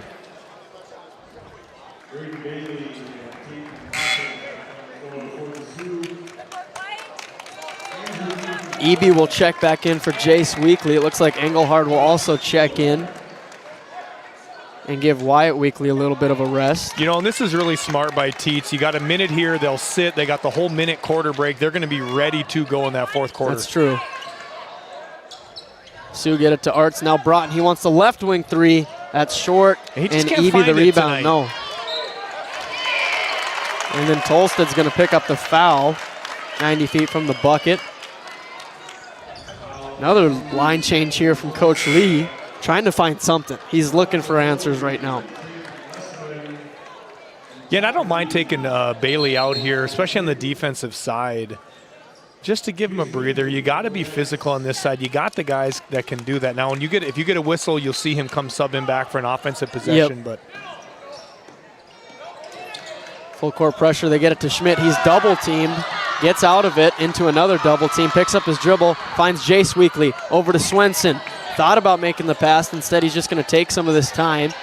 Maybe a good decision not to force anything.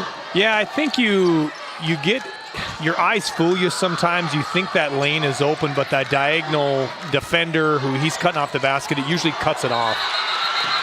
It's going to be a jump ball between Swenson and Broughton.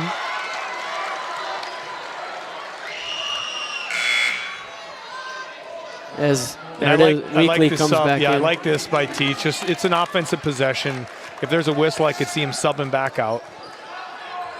Yeah, Weekly, 18 points, 10 in this third quarter. Yeah, he's come to play tonight. I think he might want another one as he drives, gets it poked away. It's going to be a turnover. Tiger Lee with the steal. See how the Sioux play this with 20 seconds left in this third quarter. Backdoor cut to Broughton. He bobbles it, somehow gets it, puts it on the deck, goes up, and gets the roll. Yeah, it looked like he got away with a little shoulder drop push there, but again, these officials have let it go most of the night. Again, nothing too... Up to Engelhard. Finds Jace Weekly. He's got to get it off fast. He does. Just off. And that's going to do it for our Northwest Therapy Services third quarter. As we look at the NCC scoreboard, it's the Knights leading the Sioux 45-27. It's been a fun one. The Knights closing the door a little bit. When we come back, it'll be time for the fourth quarter here at the Minot Auditorium. This Game Day media broadcast is brought to you by... Located in West Oak, North Dakota, Spearfish specializes in oil field supplies and repairs. But we also have storage tanks, plumbing supplies, hydraulic hose repair, and products for the agricultural industry. Stop by our store at 155 1st Street West in West Oak. Tioga Drug and Soda Shop, located at 106 North Main Street in Tioga. Visit tiogadrug.com. Located in Crosby, North Dakota, Brad Johnson Insurance has been helping clients find insurance coverage since 1986. Our team is passionate about serving the community in which we live and pride ourselves on getting to know our clients to best serve their needs. Our staff is active in the public and strives to better our community through participation, involvement, and by supporting area events and youth programs. For a quote, visit bradjohnsoninsurance.com or call 701-965-4200 today. As we bring it back here to the auditorium, the fourth quarter has started. Our Northwest Therapy Services fourth quarter start. Bailey kick out to Arts. Back out to Bailey. Sioux got to pick up the intensity. The clock's starting to tick. Bailey in the paint. Blocked by Limbo. Perfect defense from Peyton Limbo not to fall for those fakes. It was, and he's got a little bit of length on Bailey, which is always nice as a defender, so you can stay vertical. Now Bailey gets a steal, and he's just going to take it in for two. And this is what you don't want if you're our Redeemers. Don't give these guys kind of any sense of hope. Take care of the ball. Push it middle. Weekly, there comes the double team, gets it to Schmidt in the middle, now over to Jace. Skies it to Linbo in the corner, left corner that is, brings it back out. Uses the Weekly three, great defense by Hawkins. Now Wyatt Weekly resets, 15 on the shot clock. Yeah, I'll tell you, both these teams, just tremendous on-ball defense. Wyatt Weekly pull-up jumper, no good. Hawkins the rebound. Rare miss for him. Yeah, some life here for the Sioux. They get a stop, but they need buckets. Art's going to drive it, kick. Hawkins corner three, they need it. Don't get it. Tolstead the offense rebound. He goes up, draws the foul, almost got the shot to drop, but he'll go to the line for two. Yep, and again, we've talked about it. Haven't said his name in a while, but again, that's what he does. He's a grinder, garbage bucket guy, getting those offensive rebounds. That's Weekly's second, Wyatt Weekly. No good on the first for Tolstead. And I know there's 6:44 left, but these possessions start to get very important each trip down, especially if you don't score. If you don't score, you get to about maybe 4 minutes, 4.5 minutes, and this lead doesn't kind of shrink. You get put in a tough spot. As he goes 0 Just for 2. Just an empty possession. Yep. Got to hit those free throws. Wyatt Weekly finds Schmidt in the middle. Lesman coming behind him and now kicks to Marshall. Short corner. Takes it back out to Wyatt Weekly. Guarded by Broughton this time. The 13 matchup. 13 versus 13. Now Schmidt on the left wing. Yeah, to me, the two best players on the floor so far tonight. Yep. Weekly and Broughton. Schmidt's going to drive middle. We're going to call it a deflection out of bounds. That looked like a lot of contact to me. A lot of arm, I would say. No, they say hand is part of the ball. I don't think the arm is part of the ball. He definitely got hit there. That's going to be a timeout on the floor by Coach Brock Tietz and the Knights as we look at the NCC scoreboard. The Knights lead 45-29, just over 6 minutes left in this one. A lot of time. Stay tuned. When we come back, we'll start to wrap this one up. Based in Williston, North Dakota, Busy Bees Hot Oil Incorporated is a veteran-owned and managed company. Busy Bees services include water hauling, hot oil services, capstring flushes, and much more. Busy Bees will approach any job, no matter how large or small, with 100% safety and commitment. We pride ourselves on giving back to the community that has given so much to us. Looking for the perfect career? Consider Busy Bees Hot Oil Incorporated. Find them at busybbeeshotoilinc.com or give them a call at 701-572-9303 today. As we come back here to the Minot Auditorium, I wanted to take this time to first give a special shout out to our Game Day Media premium sponsors of NCC and RTC. Without them, none of this would really be possible. They help us out so much, and we can't thank you all enough. Also wanted to give a little shout out to the Ray Jays Booster Club for coming on for this tournament, helping out with the expenses. As tough battle for the Ray Jays in the opening round with Velva, but what young team that they got a lot to look forward to. They do.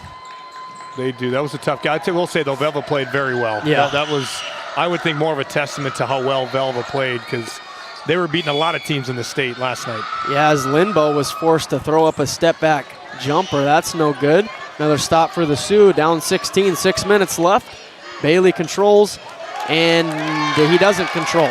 Yeah, and it's this a turnover. We talked about it before. These possessions start to they compound on each other now, right? Especially if you don't score or if you turn it over.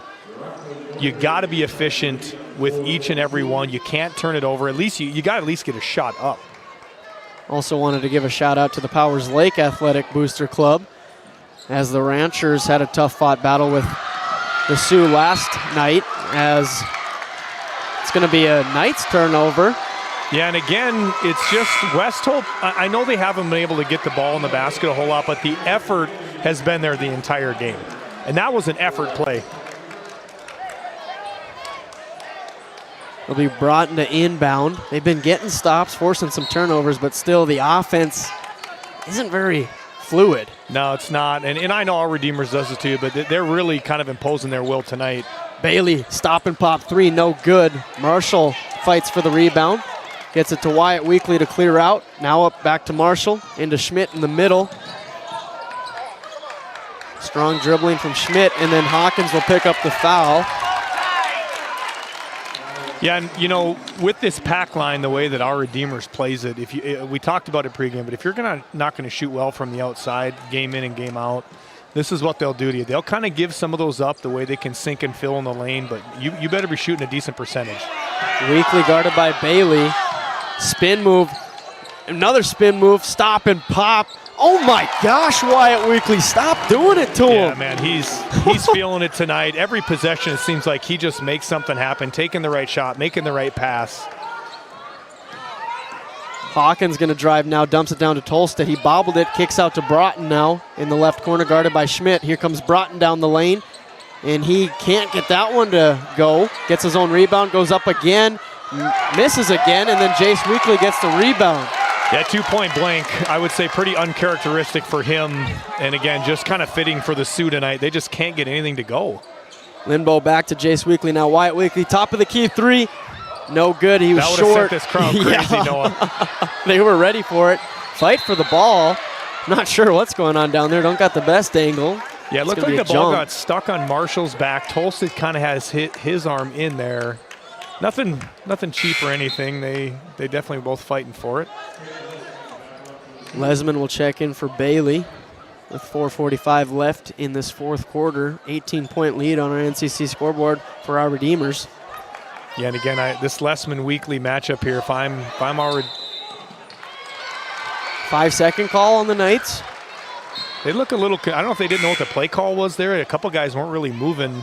Weekly kind of started low and was circling high, but it looked like three of them were just kind of standing still.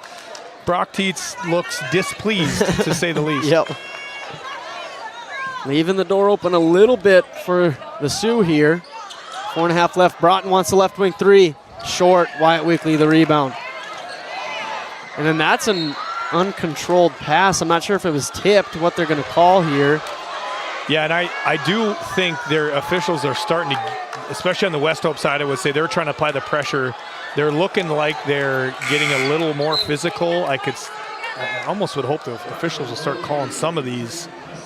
You don't want it to get out of hand. You don't want kids to start pushing and shoving. That's true. Kind of getting to that chippiness And if you're range. West Hope, you have to do that. You have to, but you know. Get it to Marshall. That one's going to, there it is. Yeah, and that's a good call. about it. Yep. I mean, I know you hit ball, but you hit arm first. Like, they haven't called a ton of that all night, but I think they're going to have to rein this one in here because both fan bases are getting excited. I know the score's not very close, but this is getting heated here. Lindbo gets it to Marshall, guarded by Lesman. He's an aggressive defender. Nice crossover by Marshall. Now he attacks, swatted by Tolstead. Great defense by him. He filled early, was ready to attack defensively. Sioux got to go quick. Beaudry up top, handoff to Lee. Thought about the left wing three. Now he's going to put it on the deck over to Tolstead. He drives into the paint, fakes, goes up. No good. Broughton the putback. Oh, what an athlete Walker Broughton is. Yeah, he came weak side, crashed really well, and just a nice putback by him. Lindbo double teamed over to Marshall. Now Weekly. Back up to Lindbo.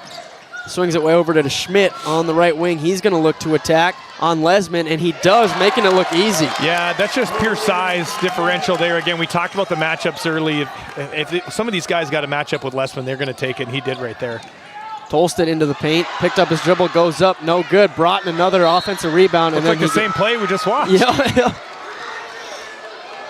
And now another 3-for-3 change coming for Coach Anthony Lee. What's the idea behind that?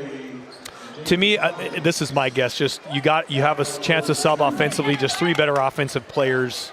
If there's a whistle, I bet he subs them in for the defensive side of the ball. That'd be my guess. Okay. Arts to inbound, skies it to Bailey. Top of the key. Gets the screen from Broughton. Now Bailey's going to attack it. Hesitation move into the paint. That one's going to be deflected by the Knights. Stay with the Sioux. 3:24 left in the fourth quarter, down 18. Yeah, they got to get something going here. I mean, you're running out of time. Bailey to inbound. Running out of time. Gets it to Arts. Top of the key. Loses the handle, but gets it to Hawkins. Knights switch it into a double team. Now out to Bailey. He puts it on the deck. Nice body movement, and Bailey finishes it. Yeah, that was a great move by him. Kind of slithered in, got an angle, and that's just a great good finish. Word is slithering. He likes to slither right in that paint. Sioux knock it out of bounds. And you know what? These guys are, and again here, we talked about it, subs coming, defensive subs coming in, but if you're our Redeemers, okay, we got a timeout by Tees, but if you're our Redeemers, yeah, we'll talk after the break. When we come back, Coach Pat Elbert's got something good for us as we look at the NCC scoreboard. It's the Knights 49 and the Sioux 33. We'll be right back. Growing family? The City of Ray has shovel-ready lots available, 12,000 to 20,000 square feet. The lots are free of any special assessments. Right on Highway 2, we offer convenient travel and connections, as well as access to our amazing education system. Your family's future is important to us. Let us help you with that first big step. Contact Rhonda at 701-568-2204 or stop by City Hall at 101 Main Street in Ray. Think of Ray when planning your future. Invest in a community that invests in you. Welcome back into Game Day Media here at the Minot Auditorium. As you were saying, Coach, Pat Elberts. You know, again, West Hope really trying to apply the pressure here. If you're our Redeemers, where do they want you to go? They want you to try to dribble sideline. They're going to pretend like that's open. They're going to close the gap early. What you need to do is easier said than done. I know I'm sitting way up here, but take your time. Get a little defender to commit. Weak side cutter through the middle. If they can hit that middle guy, the press is basically broken at that point. Yep. But again, don't fall into the trap. You're too good of a team. They've done it kind of 3, 4, 5 times tonight. Get the ball middle, attack from there. Get it to Schmidt. Here comes the double team. Find Jace Weekly Up to Marshall. There's another double team and on the again, sideline. This time it works. Broughton gets the steal. He's going to look to go coast to coast, and they're going to call it carry. You know, I thought he got some contact there. I'm not saying he didn't carry it, but I thought maybe the contact aided in the way he had to dribble that ball. So that was a weird one. Linbo will inbound. Gets it to Schmidt. Back to Linbo. Tiger Lee. Here comes the double. Up to Jace Weekly. He's going to go up and put in the layup. His first point since the second quarter. Yeah, and again, a rare break. We haven't seen him break the press that easy so far tonight, but Walker Broughton gets into the paint. Triple team comes. Out to Arts for three. Way too hard. Marshall, nice rebound, and then draws the foul. Marshall is able to fly in the air. He got a little contact and then was able to still stay on his feet when he landed. I think it's a frustration foul by Broughton. Obviously, you're down 18 at this point. Can't get much to go. Yeah, I think Lee might be maybe not white flagging it here, but they get another day to play. Yep. That's the cool thing about this new system. Although it does take away, this is the Sweet 16 round, but nobody gets eliminated. Great hustle by Lessman. Lessman dove on the floor for the ball, but then they're going to say he was out of bounds when he had contact with it. Well, I lied about the white flag potentially by Coach Lee because Broughton is checking back in. But again, they think maybe they get a stop here. You got to have him on offense. Wyatt Weekly will inbound. Gets it to Jace, back to Wyatt. Just over 2 minutes left in this fourth quarter. It's an 18-point deficit for the Sioux. Wyatt Weekly up and under. Oh my! You know, just kind of some cherry on top for the offensive night he's had. He blew right by Bailey, one of the better on-ball defenders we have in this region. As Bailey kicks to Hawkins. No good. Schmidt skies for the rebound. Another stop from the Knights, holding this explosive 76 points per game offense to 33 here with 1:40 left. Yeah, and again, West Hope, it's kind of the style they play. It's that dribble drive. If you got a layup, great, but hopefully you get a collapse and a kick, and they kind of set it over and over. They just can't get anything to fall from the outside. Linbo up to Weekly. Broughton, the defensive back, almost got that one. Up to Schmidt. Now using Linbo. Those NDSU skills. Yeah. Weekly guarded heavily by Lesman, and they do call Lesman on the foul. That should be his third. Yeah, we'll go into the bonus here. Which even after its second year, a rule I'm still trying to get used to, the 5-foul double bonus, Noah. I think I played too many years with the 7-foul single. I just don't like it. I tell you, as a coach, it's tough because if you're down, you used to be able to, you could get a couple fouls and hopefully miss the front end of the 1-and-1. Now you're tough. Two. It's like, shoot, they get two no matter what. You put a decent free throw shooter to the line, more than likely they're making at least one. Yeah, and it really takes so much excitement from some of those close games, especially when the team that's up is a good free throw shooter. You just can't really get back into it. Yes. As Weekly goes 2 for 2. And he kind of had a fist pump there. I think that was maybe he knew right there. Like that probably did it. Yep. Up to a 22-point advantage. Bailey going to call a foul on Jace Weekly. Yeah, I didn't see a ton there, I guess, but nonetheless, they called it. And again, standing ovation for Wyatt Weekly. Wyatt was head and shoulders best player on the floor tonight. And it is night, I assume, with 24. Yes. It's going to take a lot for Brock Tietz to sub him back into the game with 1:23 left. And again, if you're West Hope here, this isn't the end of the road. I know you're frustrated. You wanted to get to that championship game. That does a couple things. One, it helps you fight for the automatic bid, and it automatically puts you into that Saturday game. But guess what? You're still alive. Mm-hmm. You can still go play and go to state.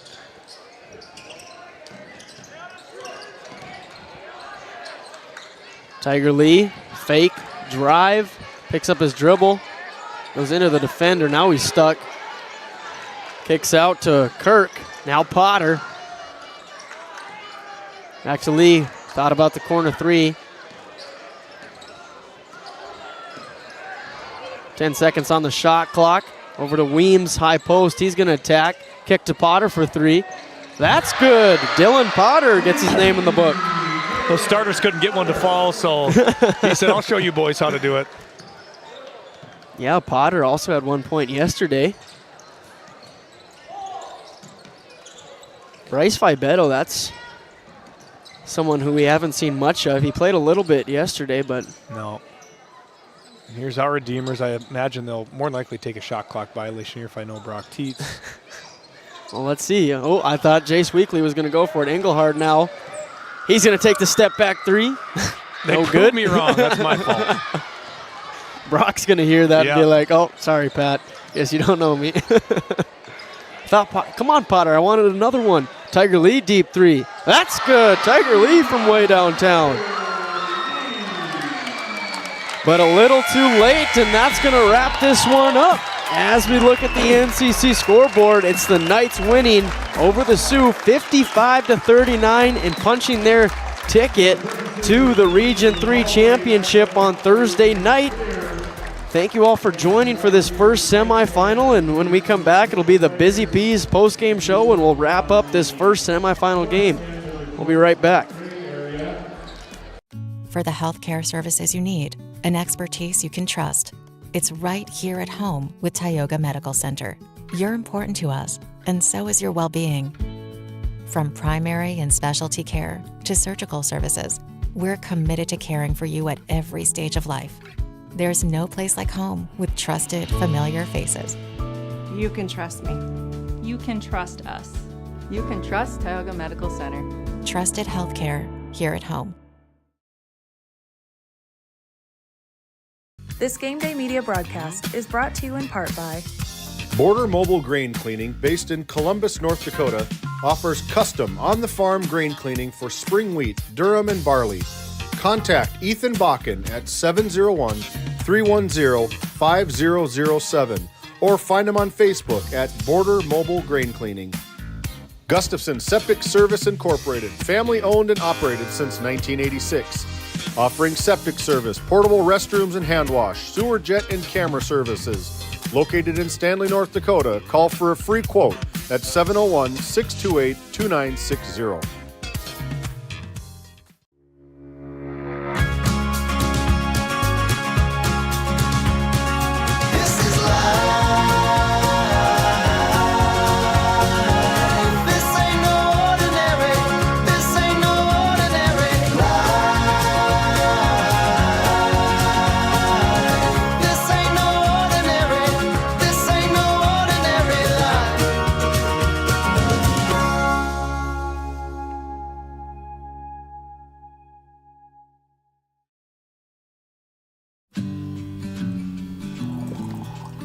Hey, Dad, will you check the cows?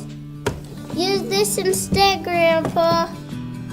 The cows look fine, Dad. In my day, we had to sleep in the barn to check the cows. Combining tradition and technology. Respecting the past while embracing the future. RTC Networks. Located in Powers Lake, North Dakota, the Country Store has what you need. From hardware to everyday essentials, including FR clothing, power tools, and even embroidery and screen printing. You can find most everything at the Country Store. There's always a friendly face willing to help you find what you need at the Country Store. Jared and Brenda invite you to visit them on Main Street in Powers Lake. The Country Store has been in business for almost 50 years. If they don't have it, you probably don't need it. Give us a call at 701-464-5434 today. This Game Day Media broadcast is brought to you by At DA Land LLC, our vision is to provide for the community in which we live and operate, providing a full line of skid steer attachments, farm and ranch, equine equipment, and much more. Shop our store in Tioga, North Dakota, or visit us online at daland-llc.com. At Ray Farmers Union Elevator, we carry a variety of seed, fertilizer, and crop protection products. We can assist you with everything from buying the seed in the spring to burn down in the fall. Stop in or call 701-568-3343 to see how we can help you today. Hey, everybody. Welcome into the Busy Bees post-game show, a locally veteran-owned hot oil and water hauling company approaching every job with 100% commitment. Check Busy Bees Hot Oil Incorporated to explore job opportunities. As we look at our NCC scoreboard, it was a final score of 55-39, sending the Knights into the championship, and they'll await the winner of the Lions and the Aggies. But as we look at that game, really comes down to both the second and third quarter. Second quarter, Knights outscored them 19-9 and then 15-6 in the third quarter. Yep. And then first and fourth were pretty even, but all that it takes is a couple good quarters like that, and you're sitting pretty. Well, you know, and I know they would have 39. West Hope ended with 39. I mean, 6 of those came garbage time. That's true. Threes. That's I mean, a really. good So point. if I'm Brock Tietz, I'm probably telling my team that in the locker room. You guys held those guys to 33 points. It was a all-out effort to even get a shot off from the West Hope side. Obviously, Walker Brott didn't shoot great. Hawkins didn't shoot great. Bailey, I thought, played well. But I think, you know, more than likely he's still limited with that, you know, that mouth teeth injury. But and then playing with that mask can't be just easy and everything's normal. You know how it is. You have any kind of inconvenience as a shooter. Oh, yeah. It makes you think about it. Even if you have to adjust, you've shot that way your entire life. So timing, rhythm, where you release the ball, if any of that changes, it's tough. Yeah, as we look at the scoring, we'll start with the Sioux, 39 total points. Arts with 2, Braden Bailey with 13, Tiger Lee with 3 right at that buzzer. Dayton Hawkins with 1. That's a big one. He had 12 points against the Ranchers, was shooting that ball. The Knights had a focus of we cannot give him any looks, and he didn't get it. Ended with 1 free throw. And then Broughton with 15, Tolsted with 2, and Dylan Potter with 3. And you look at that, and it's just not going to be enough, especially an offense driven by leading scorers Bailey and Broughton. And when they only have 15 and 13, you know life was pretty hard for them, as you were saying. But then as we flip it over to the other side, the victors, the Knights, it went like this. Nolan Schmidt, who was their leading scorer yesterday against the Honkers with 17, only had 6 tonight. Didn't need to do much. He was doing a great job controlling the ball. And then Jace Weekly, their other leading scorer, who had 16, he only had 7. Yeah. It's just pick your poison. Peyton Linbo had 6. Andrew Eby with 6, and I made the comment, he had 6 the entire game yesterday, and then he had 6 in the first quarter, but then didn't end up having to score after that. So 6 both nights for him. And then Wyatt Weekly, our Brad Johnson Insurance player of the game here, 24 points, just took over in the second half. As we look, he had 16 second half points. What'd you see from Weekly tonight? Well, total control. You know, he would get some good mismatches, especially in the high post area. He hit a couple jumpers from there. Obviously, a couple of those threes were very big.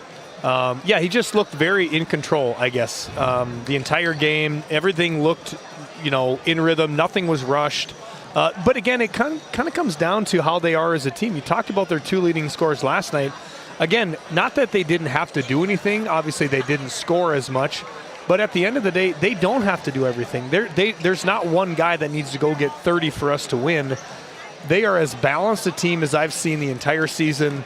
And my first time actually getting to see them in person live. Yeah. They're fun to watch, man. They are good. And then to wrap up the scoring, it was Jaden Marshall with 3, and then Colin Swenson with a big 3 in that second quarter. That, like we talked about, that kind of put him on. It was time to go after he hit that one. It did. Did he score again? No, that was his only one. In that moment there, and again, you know this, Noah, certain shots, certain swings can kind of change momentum in games, and to me that felt like it. When he hit that 3, his excitement, it really got him going. Oh, yeah, for sure.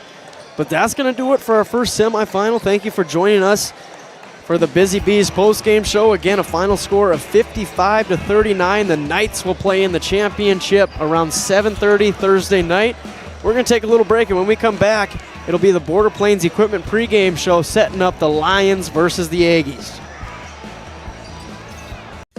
This GameDay Media broadcast is brought to you by Servicing Central and Western North Dakota, Basin Well Service has workover rigs providing workover, completion, and plug-in and abandonment services. We also have rentals. Find us on Facebook or visit our website at basonnation.com. Shop Henson's Fur and Leather for a variety of unique, attractive items. Leathers for the cyclist, jewelry, leather goods, comfy footwear, and of course, the area's best selection of Pendleton items from clothing to accessories. Find it all at Henson's Fur and Leather.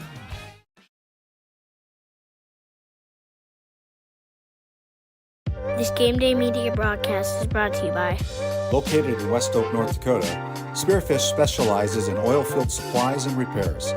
But we also have storage tanks, plumbing supplies, hydraulic hose repair, and products for the agricultural industry.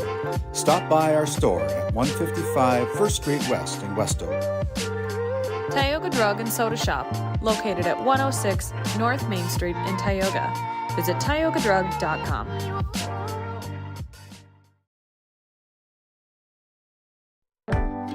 Located in Crosby, North Dakota, Brad Johnson Insurance has been helping clients find insurance coverage since 1986. Our team is passionate about serving the community in which we live and pride ourselves on getting to know our clients to best serve their needs. Our staff is active in the public and strives to better our community through participation, involvement, and by supporting area events and youth programs. For a quote, visit bradjohnsoninsurance.com or call 701-965-4200 today. At Border Plains Equipment of Stanley, your local Case IH dealer, our vision is to be the respected and recognized leader in agricultural equipment and the employer of choice by helping people succeed. Our mission is to serve agricultural customers and communities by partnering to meet their needs through the sales and support of farm equipment and technology. Visit plainsag.com to check local inventory or stop by at 8141 off Highway 2 in Stanley, your local Case IH dealer. This Game Day Media broadcast is brought to you by Hungry? Head to the Food Barn in Powers Lake. Open Monday through Saturday with daily lunch specials, a full breakfast menu, and don't miss Taco Tuesday on the last Tuesday of every month. Try Michael's Alfredo Pasta. It's a local favorite. Come on down to the Food Barn, where good food meets great company. This Game Day Media broadcast is brought to you by Servicing Central and Western North Dakota, Basin Well Service has workover rigs providing workover, completion, and plugging and abandonment services. We also have rentals. Find us on Facebook or visit our website at basonnation.com. Shop Henson's Fur and Leather for a variety of unique, attractive items. Leathers for the cyclist, jewelry, leather goods, comfy footwear, and of course, the area's best selection of Pendleton items from clothing to accessories. Find it all at Henson's Fur and Leather.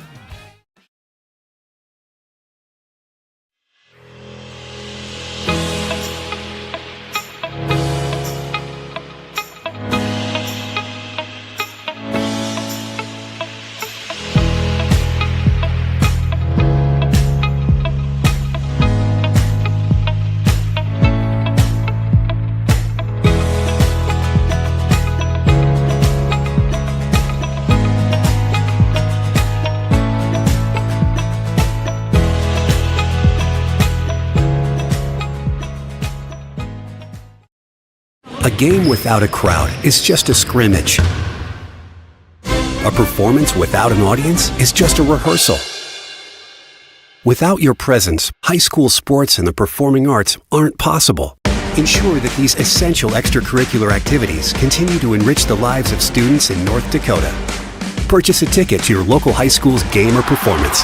This message presented by the NDHSAA.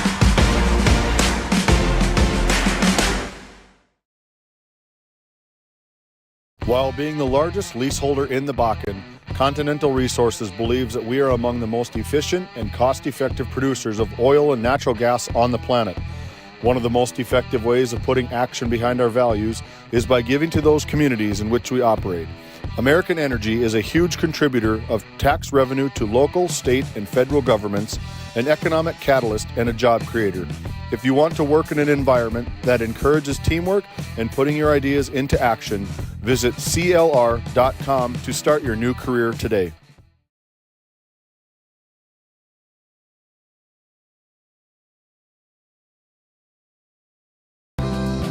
Growing family?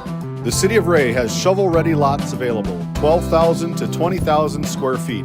The lots are free of any special assessments. Right on Highway 2, we offer convenient travel and connections, as well as access to our amazing education system. Your family's future is important to us. Let us help you with that first big step. Contact Rhonda at 701-568-2204 or stop by City Hall at 101 Main Street in Ray. Think of Ray when planning your future. Invest in a community that invests in you.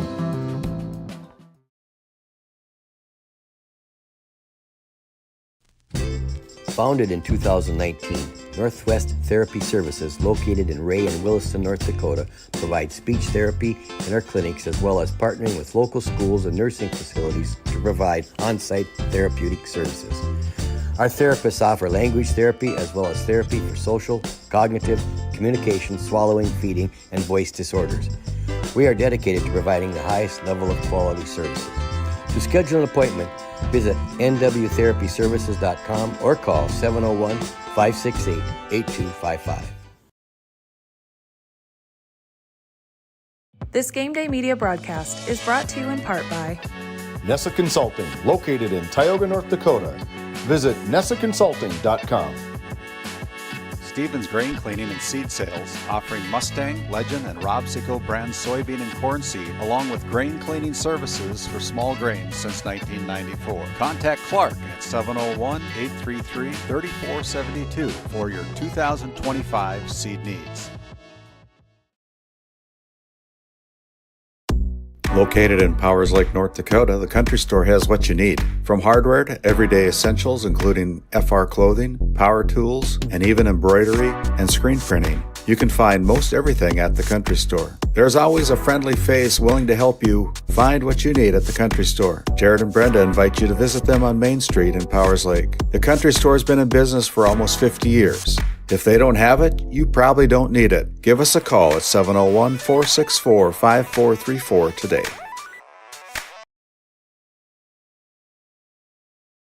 For the healthcare services you need, an expertise you can trust. It's right here at home with Tioga Medical Center.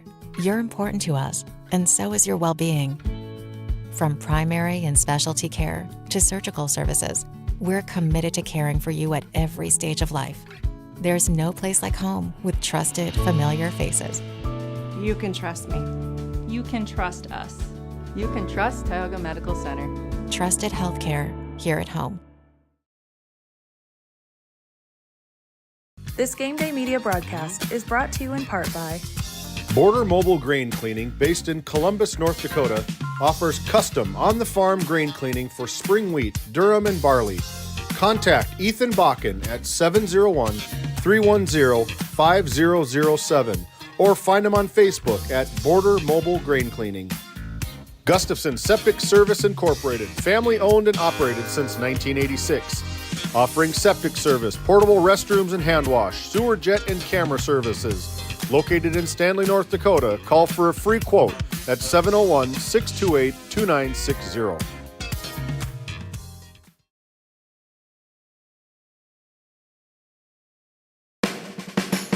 At Border Plains Equipment of Stanley, your local Case IH dealer, our vision is to be the respected and recognized leader in agricultural equipment and the employer of choice by helping people succeed. Our mission is to serve agricultural customers and communities by partnering to meet their needs through the sales and support of farm equipment and technology. Visit plainsag.com to check local inventory or stop by at 8141 off Highway 2 in Stanley, your local Case IH dealer.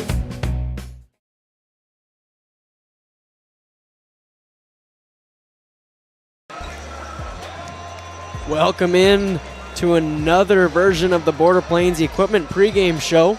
Border Plains Equipment, located right off Highway 2 in Stanley, North Dakota, your local Case IH dealer. Visit plainsag.com for local inventory and to explore job opportunities. We're just under 3 minutes away from the opening tip in our second semifinal to figure out who's going to take on the Knights in the Region 3 Championship Thursday night. And it's going to be a good one. We got the Bishop Ryan Lions, finished number 4. Current record of 21-2, taking on the Velvet Aggies, finishing around number 10, 19-4. A team that the Lions average 67 points per game, Aggies 76.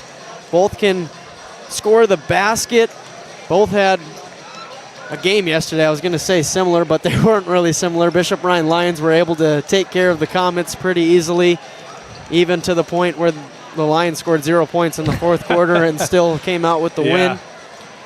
So looking at it from that angle, who do you think's more prepared after their first round game, honestly? I would say, if anything, Ryan is probably more rested. I don't think it would be hard to argue that. Prepared, I would say, kind of horse apiece. They know each other, same district, played each other multiple times. Velva knows what Ryan's going to try to do. Ryan knows what Velva's going to try to do. I mean, this is great. This is two tremendous teams, top 10 teams, going to battle here, a chance to get into the championship. Yeah, and the thing to really look at here for the Velva Aggies, Ben Shep was on another level. He was so good that the scoreboard missed one of his buckets because he stole it so quick and put it up. So they probably had him for 31, but in reality he had 33 against the Ray Jays, sending them to the semifinals. Just an awesome game, and I feel like they're going to need another one of those games from him here tonight. Yeah, I don't think it'll be, in my eyes, probably not a 33-point game, but again, I thought he showed a lot of strength in I would say, maturity last night, and they're going to need him to go again tonight. Don't be fooled. He's going to have to probably get into double digits tonight, amongst others. But yeah, he was awesome last night, and yeah, hopefully he can get it going again tonight. It's going to be a fun one. I'm going to hand it over to the PA announcer for our starting lineups, brought to you by the Country Store.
Here are our starting lineups, brought to you by the Country Store. For the Aggies, it's Cooper Kittleson, Mason McPeak, Reggie Bruner, Reese Steffen, and Ben Shep, who had 33 points last night, coached by Isaac Sundrall. And for the Lions, it's Jack Pesa, Hayden Say, Maxon Sheen, Jet Lundeen, and Ramsey Walls. Head coach for the Lions is Broderick Bosch. As the Lions are still in their team huddle, Velva Aggies look ready to go. And we're set to have another fun matchup here in our second semifinal of the day.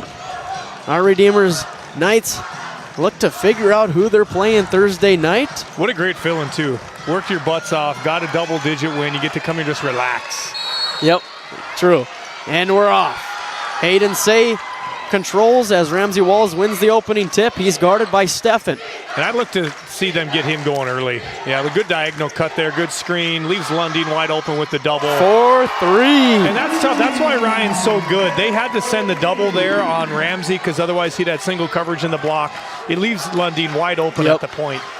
Work to a tee on the opening possession as Shep looks to continue from last night with his 33 points. Nice pass from McPeak to Bruner, but it's going to be off Bruner's knee. Turnover Aggies.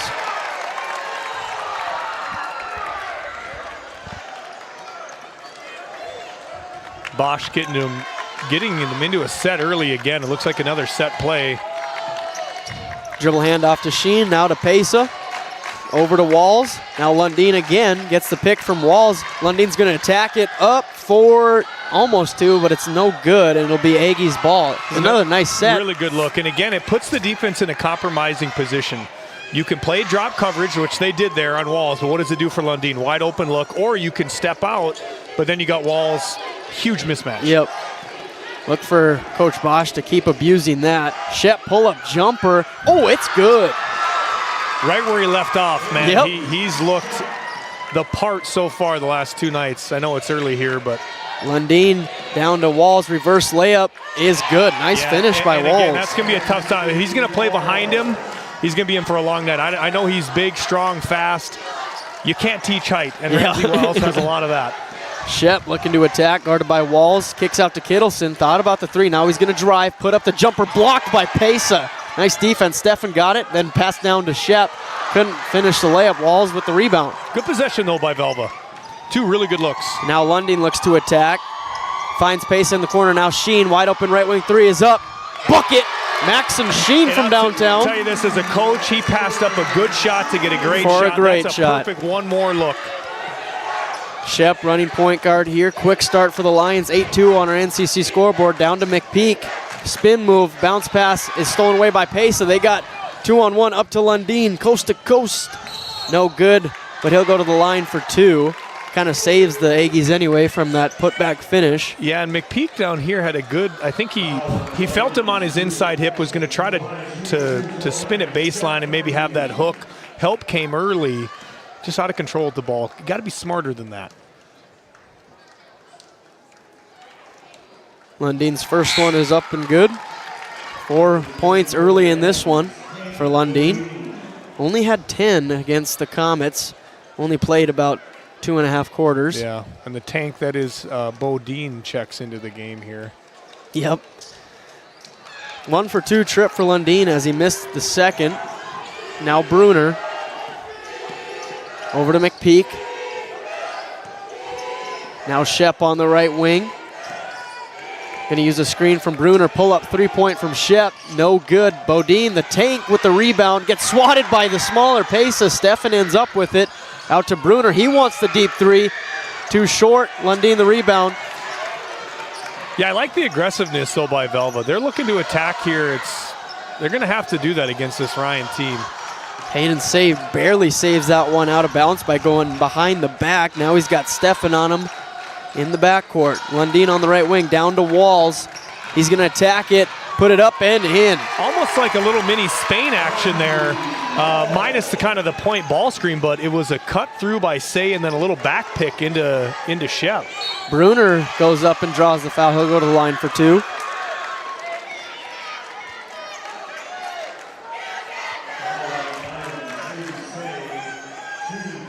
Again, aggressiveness looks really good for Velva here. Really attacking downhill. You know, Ryan only plays 6-ish guys. So if you can get them into foul trouble early, you're at an advantage. Bruner missed the first one. Second one is also a miss, and Lundin the rebound. Tough start for the Aggies. Those are killers. They're just empty possessions. I know you picked up a foul for the other team, but they're just killer possessions when you go empty. Lundin over to Strandling, who's checked into the game. Their 6th man. Now Hayden Say back to Lundin. He's going to attack from the left wing and draws the foul. be on the ground. He'll take it out. Yeah, and that's actually a good call by the official. Went up, well, contact happened as he was kind of making that pass to the corner. Yep. I think it's a good call. But again, they had that wing pick and roll early. They decided to drop it again with Walls, and Lundin has a wide open drive. Lundin's going to drive baseline, spin, back in. Fake, made Bodine fall, and then Lundin puts it up and in. Woo! Get that on teaching tape. That's how you use your feet. Shep spins into a double team. Nice fake, and then blocked by Walls, but they're going to call a foul for 2 shots for Shep. I thought that looked pretty clean. Yeah, I did from too. my angle. I did too. Again, obviously not on the floor, but to me these games, unless it's kind of something egregious, a push in the back or some real heavy contact, had ball first, which I think is important. Shep makes the first. You saw the 2 plays in a row here, Lundin and then Shep. I always say post work is done with your feet. That's it. It starts with your feet and ends with your feet. And you saw 2 great plays by both players, starting and ending with their feet. Ends up in a 2-for-2 trip from Shep. He's got all 4 points for the Aggies early in this first quarter. Handoff to Lundin. Swings it to Pesa, now Strandling. Ramsey Walls up top, Pesa on the right wing. Now Lundin, top of the key, he's got Bodine on him. He wants to take advantage, pull up 3. No good. Bruner the rebound. Good defensive possession by Velva. Look for them to keep attacking downhill on this one. Shep thought about the 3, instead going to put it on the deck.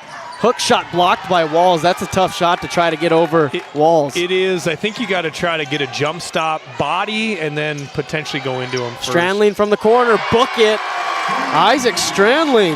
Yeah, he didn't have a ton going last night. I know the game was kind of over early, but if you're Coach Bosch, you're happy to see him get going in the scorebook early. He did hit 1-3 yesterday. Now he's got 1-3 here tonight as McPeak drives and gets a must-needed layup for the Aggies. And it's going to be a timeout on the floor as we look at the NCC scoreboard. It's the Lions, the 2 seed out of District 6. 10-point lead over the Aggies, the 4 seed. 16-6. We'll come right back after a word from our sponsors. This Game Day Media broadcast is brought to you by... Located in West Oak, North Dakota, Spearfish specializes in oil field supplies and repairs. But we also have storage tanks, plumbing supplies, hydraulic hose repair, and products for the agricultural industry. Stop by our store at 155 First Street West in West Oak. Tioga Drug and Soda Shop, located at 106 North Main Street in Tioga. Visit tiogadrug.com.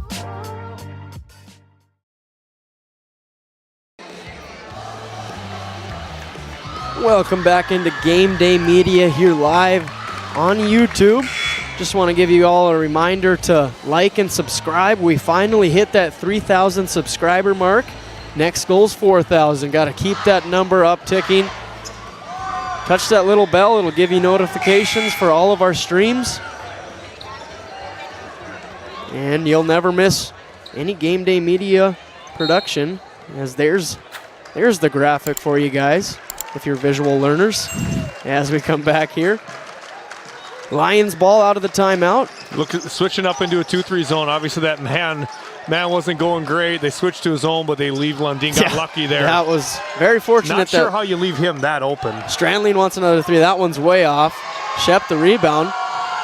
Yeah, can't believe Lundin missed that one. Perfect look. It's not going to get much easier than honestly, that for him. Guys like that, those are like layups. You know that, Noah. Yep. It's almost, it's at points easier than a layup, I think, just because you don't have to think about it. Yep. Lundin rebounds off the Shep, missed right wing 3. Pesa Strandling in that same spot. He just hit one. No good. Shep the rebound. And again, good mix here by Coach Sundral. Kind of throwing a little different look at him. Mason McPeak, D'd up there from Pesa, and it's going to be a turnover. Yeah, and this is probably at an early level. You should learn this. He should know for sure. Like games like this, teams like this, you can't go bury yourself in a corner. They'll take advantage of it like they did there. Pesa on the right wing. Now Say over to Lundin. Yeah, a little bit of an extended, like 2-3, but it's like a 3-2 into a 2-3 morph, depending where the guys are. Shep, I'm not sure what his plan was there. If he thought his guys were really fast. I think if he'd had a little less on it, I think it's a layup. I actually thought that was a really smart play. If he could have maybe had it bounce at the black three-point line instead. Well, he's a great quarterback, so you know he's got the mind. It was the right idea. Processes it quickly. Threw it a little too hard. Almost worked. Turns out to be a turnover for the Aggies again. 10-point deficit for Velva. Lundin over to Say on the right wing. He fakes, drives middle. Now to Pesa. He's going to drive. Gets into the lane.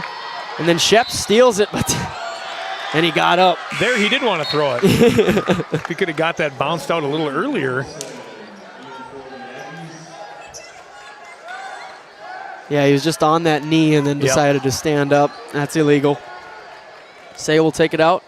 Over to Strandley. And now he's being Say. physical with Walls. I like it. Those two are going to battle here tonight. Strandley gets it down to Walls. Walls goes up and jams it home. No help side. And Walls gets to have a little showtime. You know what? I don't know if they got stuck on that rotation with the bottom wing a little higher on a shooter because there was zero backside help. No. It almost, the way he fronted, he thought he was going to have help. Nicholson for three. That's short. Lundin the rebound. And the Lions look to push again. Walls called for it. He doesn't get it. Strandley now to Walls in the corner. He's going to drive. Lundin left wing three. Fake. Drive.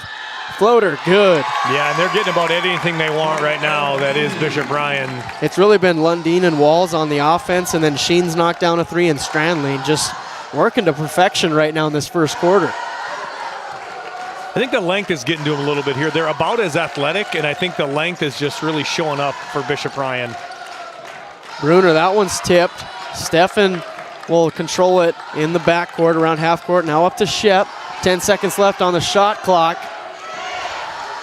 Shep looking, dribbling, spin move. Now into a double team. 2 seconds. He puts it up, and that's going to be a shot clock violation. Great defense from the Lions as Max and Sheen checks in. That was a great defensive possession by Bishop Ryan. Just engaged. They looked like they're really moving well off each other on the defensive side. They know the game plan. They're executing it. They're doing what Coach Bosch is telling them. Yep. It's got them a 14-point advantage in the first quarter. Say guarded by Kittleson. See how much of this shot clock they milk on this possession. Yeah, just an extended 2-3, really limiting some three-point looks. But again, you got to be careful because you got the big man underneath. He's already got one dunk. That works there. They get a deflection. Shep gets the steal down to Kittleson. Whoa. Draws the foul. And he'll go to the line for two. Thought he was going to get hit or blocked. He almost just kind of floated it up. Yeah. Maybe could have been a little bit of a bailout there. And to me, these guys just won a state championship in football a few short months ago. I wouldn't think they'd be shying away from any type of contact. Yeah, it's true.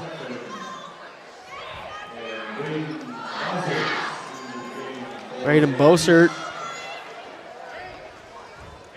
checking into the game for first time. Kittleson goes 1 for 2. 8 seconds for the Lions to get a shot off. Here comes Say. He's going to drive down the lane, gets bumped. Fake. He's got to put up the fadeaway. Jay can't get the roll.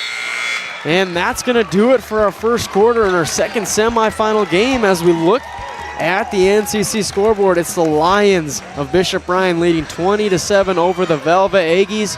When we come back, it'll be our Northwest Therapy Services second quarter start. A game without a crowd is just a scrimmage. A performance without an audience is just a rehearsal. Without your presence, high school sports and the performing arts aren't possible. Ensure that these essential extracurricular activities continue to enrich the lives of students in North Dakota. Purchase a ticket to your local high school's game or performance. This message presented by the NDHSAA.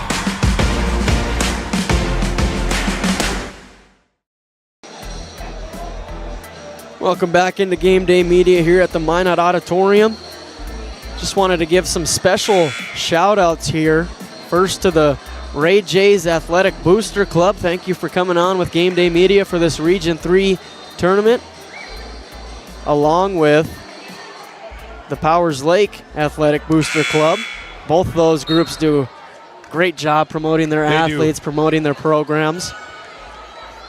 And then also for our premium sponsors, NCC and RTC. Again, I've said it all tournament now that we wouldn't be here without them. So we give our thanks to NCC and RTC. Aggies look to answer here first in the second quarter. McPeak on the left wing, now to Bruner, top of the key. Bruner pulls up for the jumper, no good, Walls the rebound. And just skying for that. He's going to control the boards tonight. He'll clean everything up. It's just a huge advantage for Bishop Ryan when you can limit a lot of those possessions to 1 and out.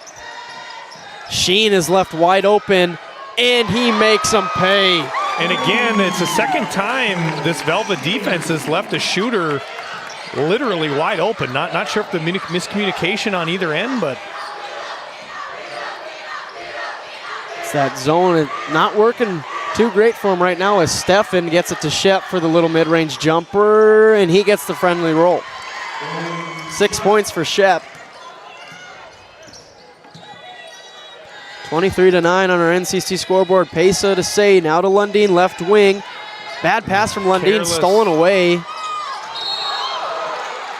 Going to call a foul on Sheen. yeah, Sheen just got a little body position, a little out of sorts there. Was going for the ball, wrapped around kind of his shoulder area. Surprisingly, from what I've seen, they don't call that as much as I feel like they should. Like they usually, sometimes they'll call that a jump, which I don't like. The contact's there from going around. To me, it should be a foul every time. McPeak up top. Feels like the Aggies are going to need a lot of scoring out of McPeak to climb their way back into this one. Yeah, and he got Say on him. If anybody's watched Hayden Say play defense this year, McPeak's in for a long night. Yeah. One of the better defenders in our region. Say probably had 10+ steals on the Comets last night. Just all over the place. Lundeen up top, he's going to drive it on the right side, kick out to Say. Good control on the Euro. Pesa down to Walls, back out to Pesa. Finds Say on the cut, and then Say got a little too trigger happy with the pass, and it's stolen away by the Aggies. Giving him some credit, and then I jinx him into a turnover. Exactly. He just laid on the rotation. If he's going to catch that, it's probably got to be a swing to the opposite wing. Shep's closing early. As that one's deflected out of bounds. We'll see what the refs decide to call here. Yeah, I'll stay with the Aggies. It looked like that might have been off Walls' knee or something. A little bit of contact there, but if they weren't going to call the foul, that was sure off Walls. McPeak will inbound. Gets it to Shep, top of the key, 3. Thought about it, now he's going to drive, spin move into the lane. Hook shot, no good. Walls the rebound. You like the move. I do like the move. It seems like it's a lot of pressing. They can't really get into much rhythm on the offensive side. Hayden Say floater's no good. Seems like they're trying to rely too much on Shep on these half-court sets. And again, it's Ryan's defense playing a part into that. I mean, they're a great defensive team as well. McPeak, he needs this, top of the key, book it. Mason McPeak. And that's a big one for him. That's his first points of the night. He's an excellent player. I look for him to kind of start speeding things up here. And now that'll be a timeout called by the Bishop Ryan Lions after McPeak hits one. That's the last thing they want is for Mason to get hot. So we'll send it to our great sponsors, and we'll be right back. Hey, Dad, will you check the cows? Use this instead, Grandpa. The cows look fine, Dad. In my day, we had to sleep in the barn to check the cows. Combining tradition and technology, respecting the past while embracing the future. RTC Networks. Welcome back here into the Minot Auditorium. Special shout out to Flake Family Media, AM 1090 and 92.7 FM. Download the KTGO mobile app, your source for conservative talk show radio. As that's going to be a Bishop Ryan Lions turnover. Yeah, I like the look from Walls. Just not the best pass to Strandland, but I like the look. Little high-low action, cut off the weak side elbow. McPeak looking to get to work. Pull up, jump shot, 3. No good. That'd Looked been a like big he one. thought it was going in. It looked good from where we were. Yep. Now Pesa, guarded by Shep, down to Walls on Bruner. Walls' hook shot is good. And you notice there, he makes his move early. The last two possessions, when they've gotten down into him, it's been an early double. Smart by him. If you're going to make a move, you got to go early. Yep. Kittleson now, pressured by Pesa. Now Bruner. He's got Lundin on him. McPeak, guarded by Say. All up in McPeak's shorts. Steffen out to Shep, top of the key three. He pulls it, he puts it in. And Shep has come to play tonight yet again. Really part of the only offensive, and he gets a steal right there, and he's going to go for no call. Nothing. I know that he didn't really hit a ton of contact, but to me, that's a foul. Yeah. Brought him to the ground, and then ball doesn't lie as Aggies get a Shep layup anyway. So it seemed like an undercut. Yeah, and I that agree. Shouldn't feel legal. When he gets gathering and starts to leave his feet, if you make contact with him and you're not vertical and not really in legal guarding position, to me that's an easy call foul. Say to Lundin, high post. Lundin kick out to Strandling. It's going to be a foul called. And you feel the momentum. Yep. I kind of starting to shift here for Velva. If they can get another stop, you compound a couple in a row. It's a big deal. I know even if you don't score on every possession coming through, when you get a couple stops in a row, your confidence on the defensive side lifts. Say will inbound for the Lions.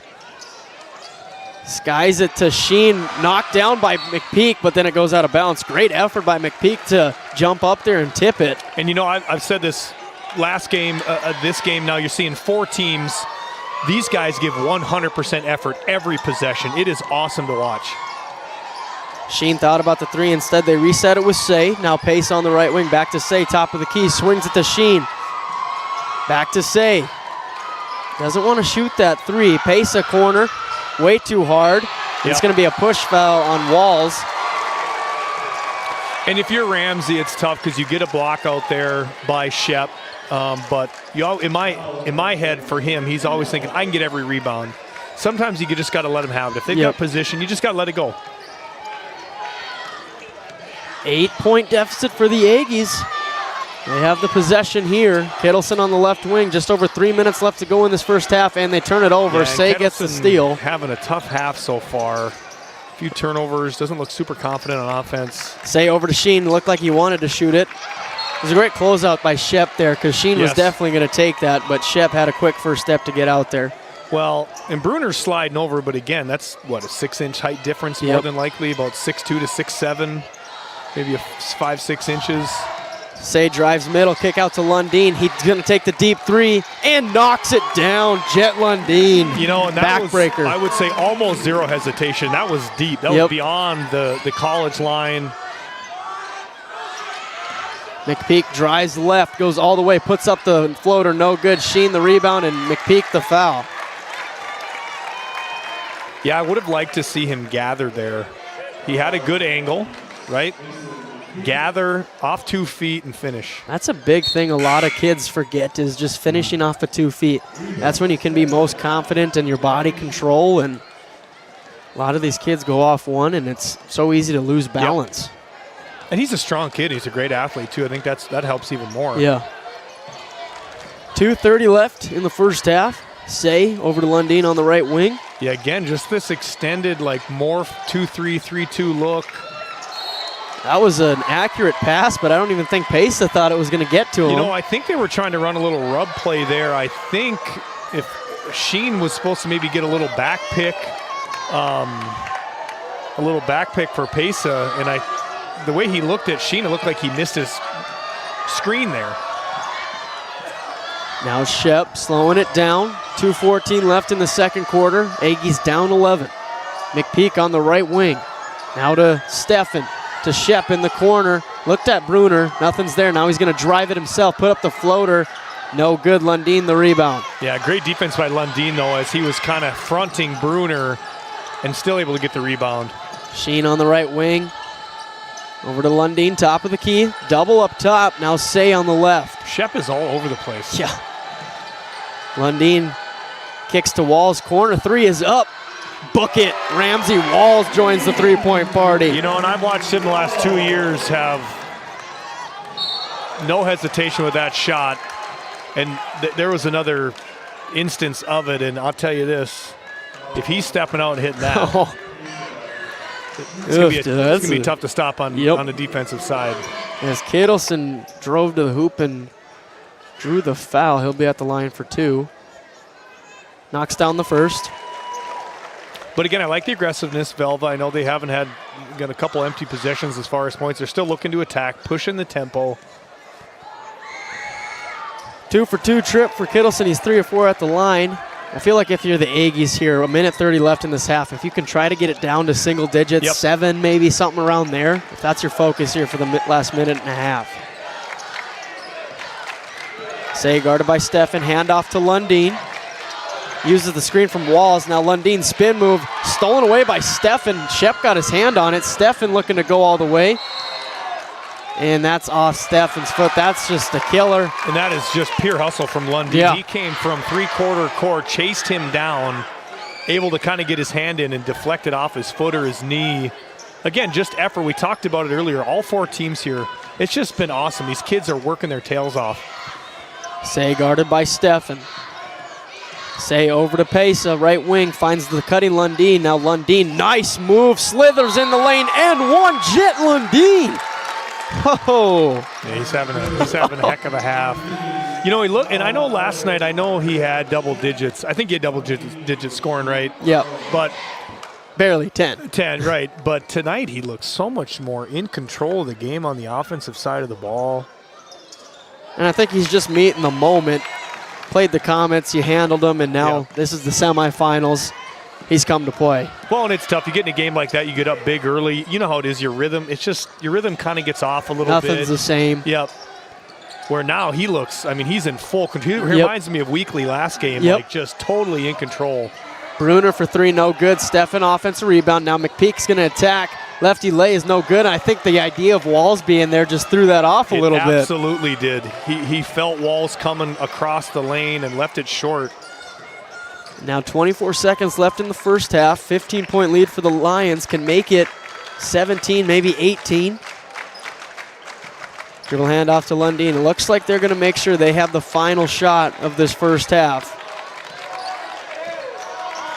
Lundeen now 7 seconds. He's looking to go to work. Step back over to Sheen.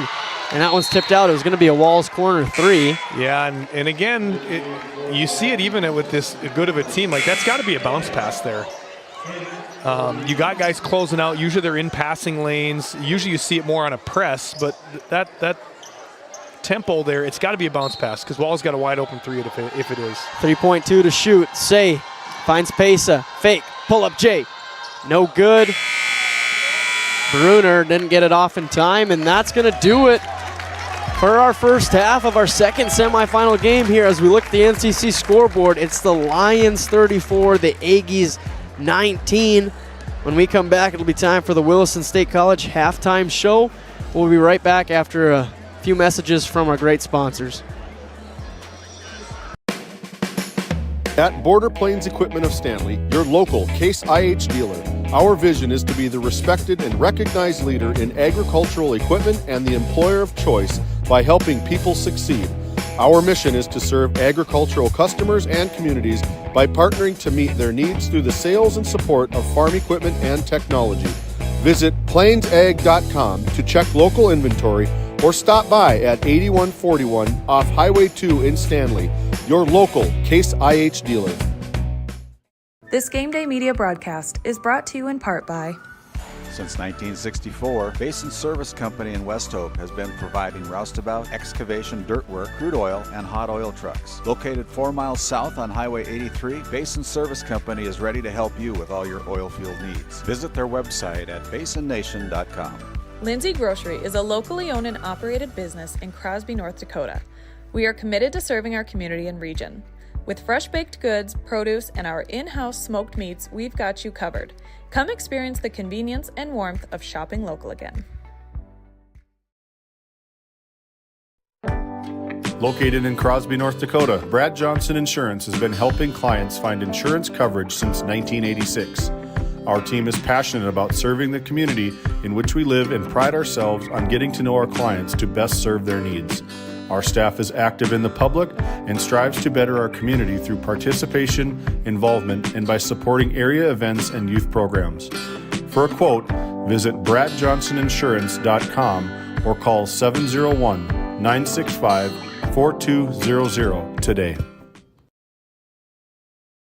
This Game Day media broadcast is brought to you by At DA Land LLC, our vision is to provide for the community in which we live and operate, providing a full line of skid steer attachments, farm and ranch, equine equipment, and much more. Shop our store in Tioga, North Dakota, or visit us online at daland-llc.com. At Ray Farmers Union Elevator, we carry a variety of seed, fertilizer, and crop protection products. We can assist you with everything from buying the seed in the spring to burn down in the fall. Stop in or call 701-568-3343 to see how we can help you today. This Game Day media broadcast is brought to you by Hungry? Head to the Food Barn in Powers Lake. Open Monday through Saturday with daily lunch specials, a full breakfast menu, and don't miss Taco Tuesday on the last Tuesday of every month. Try Michael's Alfredo Pasta. It's a local favorite. Come on down to the Food Barn where good food meets great company.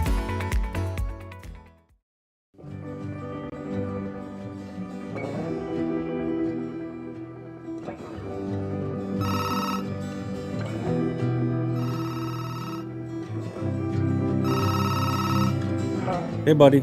Hi, Dad. Can you hang out with Grandpa for a bit? I'm down in the barn. Sounds good. Okay, I'll be up there in a bit. RTC Networks capture cameras. Keep an eye on what you care about.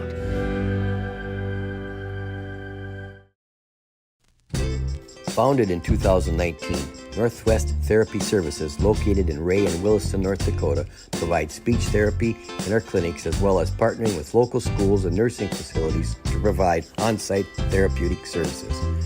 Our therapists offer language therapy as well as therapy for social, cognitive, communication, swallowing, feeding, and voice disorders. We are dedicated to providing the highest level of quality services. To schedule an appointment, visit nwtherapyservices.com or call 701-568-8255. While being the largest leaseholder in the Bakken, Continental Resources believes that we are among the most efficient and cost-effective producers of oil and natural gas on the planet. One of the most effective ways of putting action behind our values is by giving to those communities in which we operate. American Energy is a huge contributor of tax revenue to local, state, and federal governments, an economic catalyst, and a job creator. If you want to work in an environment that encourages teamwork and putting your ideas into action, visit CLR.com to start your new career today. Located in Powers Lake, North Dakota, the Country Store has what you need. From hardware to everyday essentials, including FR clothing, power tools, and even embroidery and screen printing. You can find most everything at the Country Store. There's always a friendly face willing to help you find what you need at the Country Store. Jared and Brenda invite you to visit them on Main Street in Powers Lake. The Country Store has been in business for almost 50 years. If they don't have it, you probably don't need it. Give us a call at 701-464-5434 today. Hey, everybody. Welcome into the Williston State College halftime show as the Aggies make their way back out before the Lions. Williston State College, where people make the difference. Endless opportunities at Williston State College. Visit wilistonstate.edu to take the next step. So as we look at the NCC scoreboard, it's the Lions with a 15-point halftime lead, and really it's coming from that first quarter. They jumped on them early, kind of made things tough for the Aggies, but the second quarter the Aggies played a little bit better, and the Lions only won that quarter 14-12. But now the Aggies, they got to have a quarter like the Lions did in the first quarter. How do you kind of turn this game around here in the third? Well, you continue to attack. If you're going to take anything away from that first half, it was the downhill attacking style that it looked like Velva wanted to get into. Now, it's always tough. You got Ramsey Walls down there, a great shot blocker. Like, nothing's going to be easy, but you got to be willing to go get it. You hope for the collapses. You got some good shooters on the outside in McPeak and Bruner. You got to be able to find those guys in the right moments, and you just got to hit some shots. I mean, listen, at the end of the day, if you're not going to make any shots, you're not going to win a whole lot of ball games, and they did make a ton in that first quarter, and it kind of came back to bite them.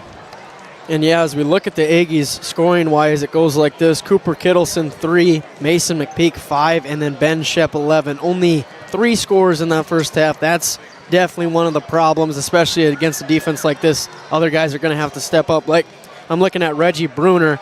He had 14 points against the Jays yesterday. He was a big part of how they won that game. And in that first half, he's got 0 points. He's 0 for 2 from the line. 0 for, I'm not sure how many shots he's taken. 4 or 5, I would guess. Missed a couple threes. And again, not that they're bad looks, nothing against the kid. It's just, like I said, you're in this game to get to the championship. You got to score some points. You got to make some of those shots. That's what it comes down to, shot-making ability and converting. And then Reese Steffen also with 0 points here, and he had 10 against the Jays, and he had 2 in the first, 2 in the second, and then 6 in the fourth quarter. So he's kind of like a second-half player. Look for him to step up for the Aggies. And then on the Lions side of things, 4 total scores for their 35 points, 6 from Sheen, 14 from Lundin, 11 from Walls, and 3 from Strandling. So it's really been Lundin and Walls have been running the show. Both Sheen and Strandling have hit some threes to help the lead, but you're going to have to key in on stopping Lundin on the perimeter and Walls in the paint, and tell me when you come up with the answer for those two. and it didn't matter whether it was in that 2-3 zone or that extended 3-2-2-3 kind of morphing amoeba type of defense. But when it was man-to-man, you saw what happened. There's no answer. They got that high pick and roll on the wing with Lundin and Walls, and like you said, good luck. Yeah. Because there are probably not 2 better guys fit to run that together than those 2 are, and they've been running it forever together. So I expect more zone. I expect that kind of that pressure perimeter zone. But also Ryan knows that. They're going to probably be more patient. They're going to get the look they want. And, they'll probably knock down a few shots like they did in that first half. Yeah. I was just going to say that the zone might work a little bit until they keep moving that ball around, and they're bound to find an open shooter. And the Lions got shooters, especially Sheen. He hit 2 threes in the first half, and he really didn't take all that many. He was efficient from outside, and I would expect him to continue to step up if the Aggies continue to go back to that zone, trying to figure something out here. As we're just under 50 seconds till we get this second half started. Just Aggies, it's going to have to happen early in the third quarter. If you let the Lions stop on your neck to start this third quarter, it's going to make it that much tougher. They made a little run there before the end of the first half, because remember I said to try to get it down to that single digits, and then the Lions just, they struck back. I think that's what you need to do if you're Velva. You got to get it to single digits going into the fourth. I think if you're down double digits, I know 9 to 10 doesn't seem like a lot, but that's 4 possessions, right? Yep. 9, at least it keeps it to 3. You got to try to work and fight and claw to get to that single digit point going into the fourth, because these guys are just too good. Yep. Listen, they're number 3 in the state for a reason. Arguably could be number 2 or number 1, in my opinion. You're going to have to get on them here early in this third. You got to take it possession by possession. Can't be looking too ahead of yourselves, or you're still pressing as the Lions start here. Say over to Lundin, throw a bullet pass 2 centimeters away. Lundin floats it into Walls, tipped out by the Aggies. Say just launched it right at Lundin. Lundin had to bobble it a little bit. Fortunately, it didn't smack him in the nose. And again, out in that zone again by Velva. That's where they've had the most success. I mean, they held them to 14 points that quarter. Well, Sheen wants the 3 like we talked about. No good. Almost banked it. Offensive rebound to pace it. You got to rebound in a zone. It's hard, but you got to do it. Get it down to Walls, and there's going to be a foul. Second chance opportunities hurt you against mediocre teams. Second chance opportunities will end your night against really good teams. You have to limit them to 1 and out. And I know easier. Listen, Lundin, Pesa, Walls, like easier said than done. But that just makes the blocking out and the hustle to go get those rebounds even more important. Walls misses the first.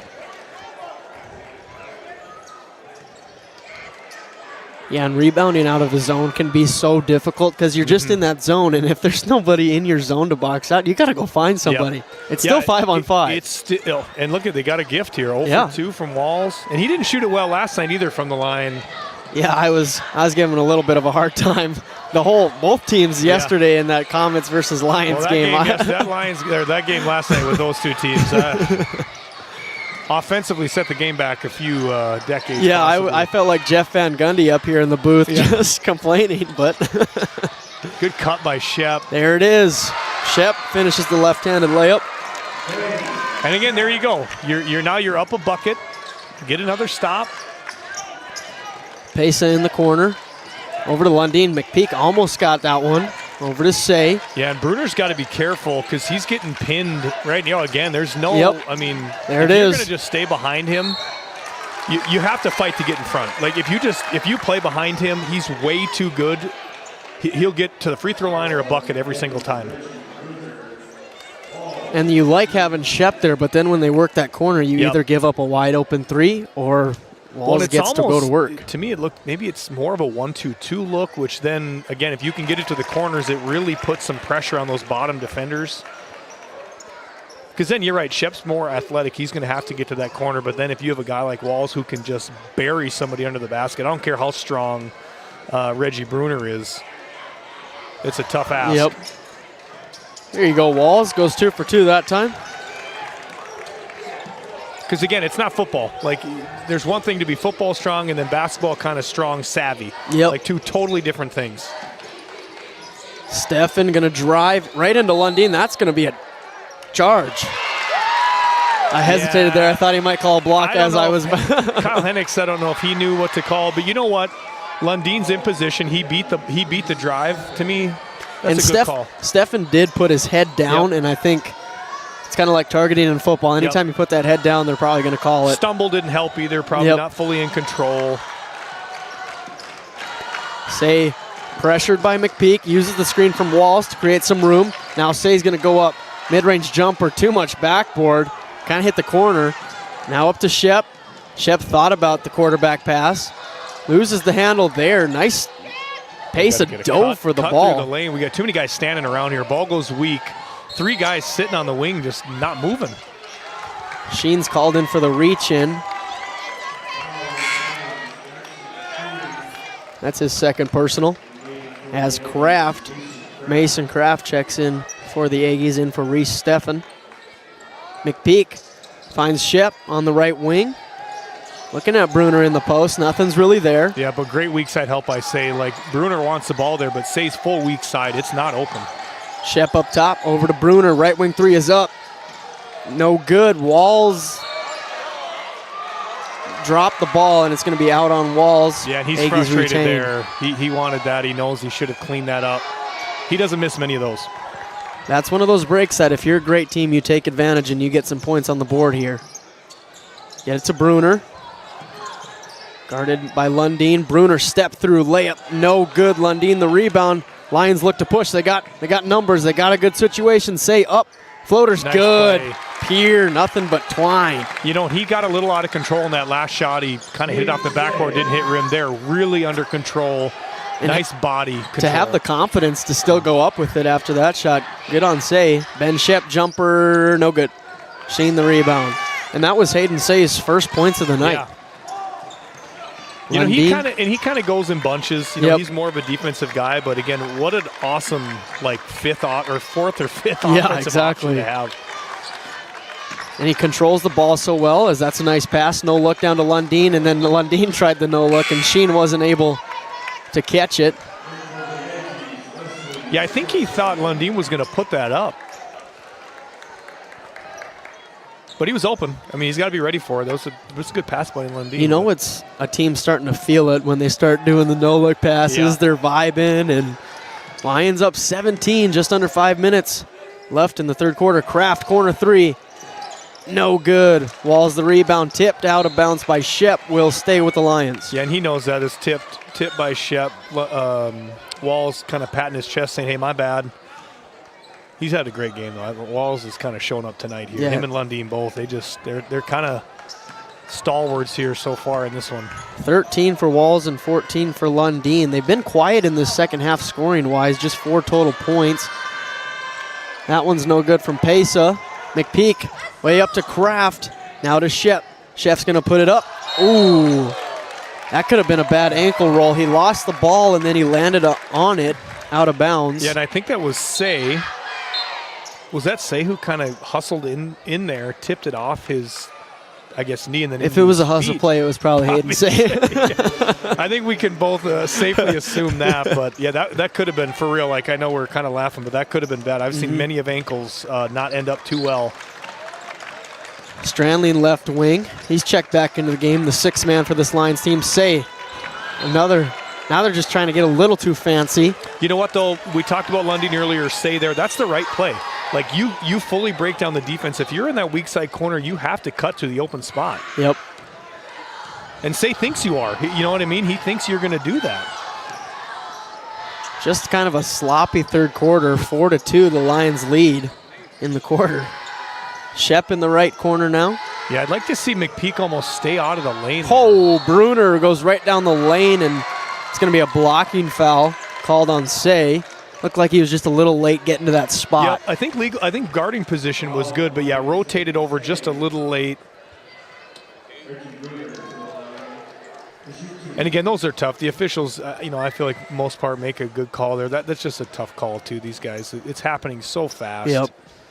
And I feel like even the longer I've coached, I've seen it. More guys, I think, are more willing and better at taking charges, almost like it's a skill. Yeah, it honestly is. Second one. And it's awesome, too, because you, as an offensive player, you have to really be mindful of that. Yep. Strandling now. Timeout called by the Lions, and that'll send us to a break as we look at the NCC scoreboard. It's the Lions 38, the Aggies 23, 3:54 left in the third quarter. We'll be right back after a message from one of our great sponsors.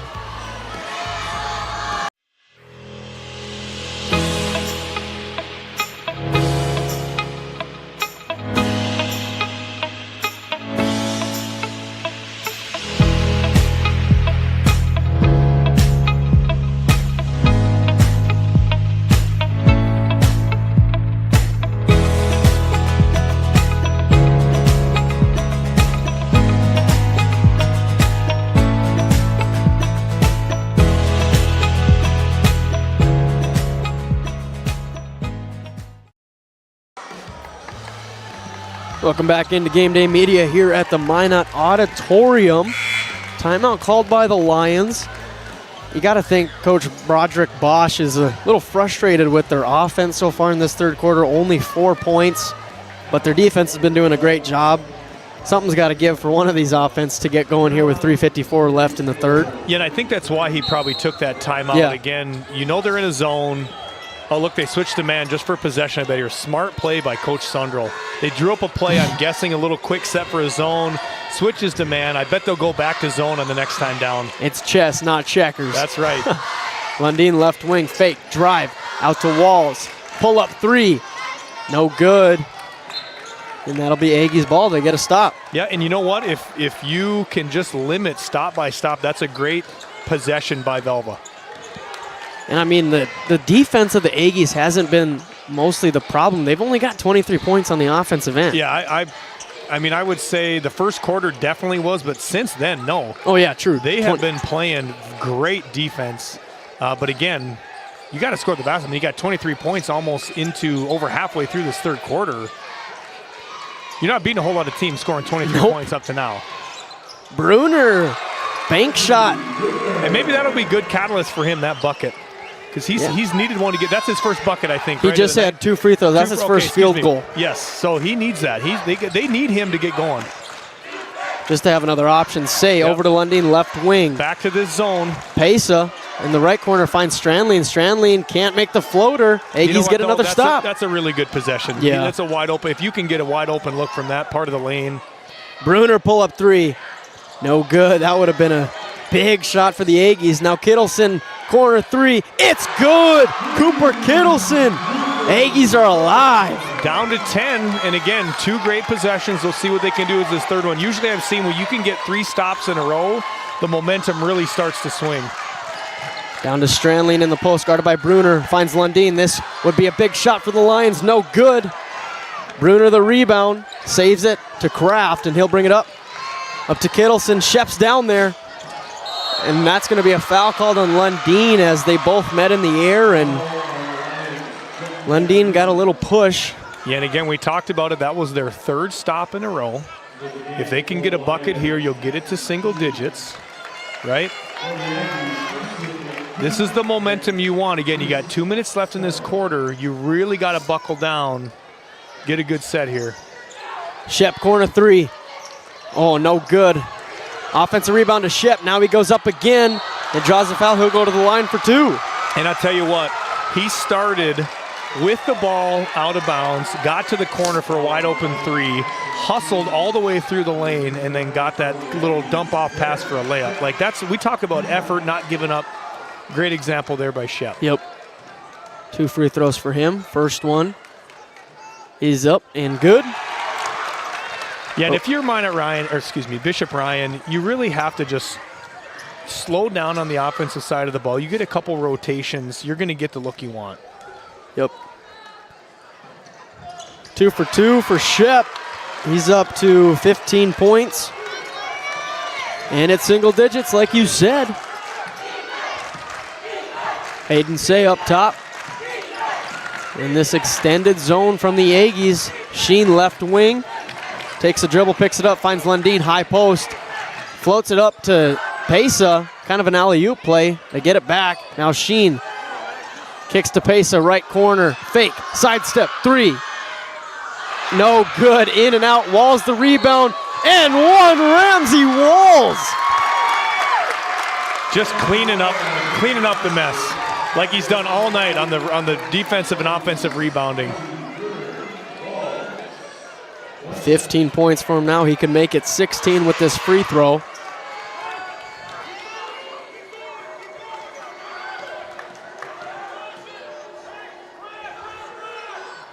And he does. Back to 11. That was a killer possession for this Aggies team. Kittleson, Bruner left wing. He's going to drive it, kick to Kittleson in the corner. Now Shep left wing. Hand off to McPeak. He's been quiet for a long time in this game. Kittleson drives out to Shep. Corner three, or left wing three is good. Yeah, and I'm not sure how he got left that open. Walls must have got hung up in the lane. I didn't really see it, but Lundeen picks up his dribble down to Walls. Out to Say, three-point bucket is up. It's good. Hayden Say making him pay.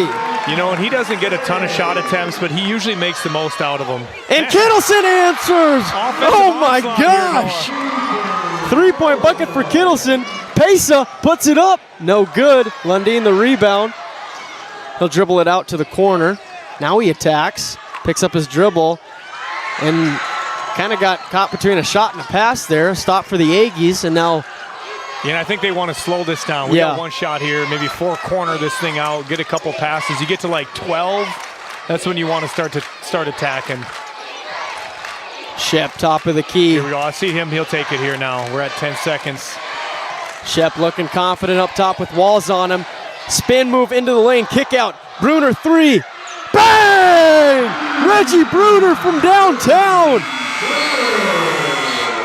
And that's going to do it for a fun third quarter. It was slow, but it sped up at the end as we look at the NCC scoreboard. It's the Lions 44 and the Aggies 39. Don't go anywhere. We got a good one here at the Minot Auditorium. We'll be right back after this short break. There we go. For the healthcare services you need and expertise you can trust, it's right here at home with Tioga Medical Center. You're important to us, and so is your well-being. From primary and specialty care to surgical services, we're committed to caring for you at every stage of life. There's no place like home with trusted, familiar faces. You can trust me. You can trust us. You can trust Tioga Medical Center. Trusted healthcare here at home. While being the largest leaseholder in the Bakken, Continental Resources believes that we are among the most efficient and cost-effective producers of oil and natural gas on the planet. One of the most effective ways of putting action behind our values is by giving to those communities in which we operate. American Energy is a huge contributor of tax revenue to local, state, and federal governments, an economic catalyst, and a job creator. If you want to work in an environment that encourages teamwork and putting your ideas into action, visit CLR.com to start your new career today. As we come back here, Shep attacks, draws the foul, he'll go to the line for 2. The Aggies starting to play with some confidence. They think they figured it out a little bit on the offensive end. Well, that was a really nice set by Coach Sandro, and I know it seems simple, but I can tell you it's not. There's a few misdirection, like floppy action cuts.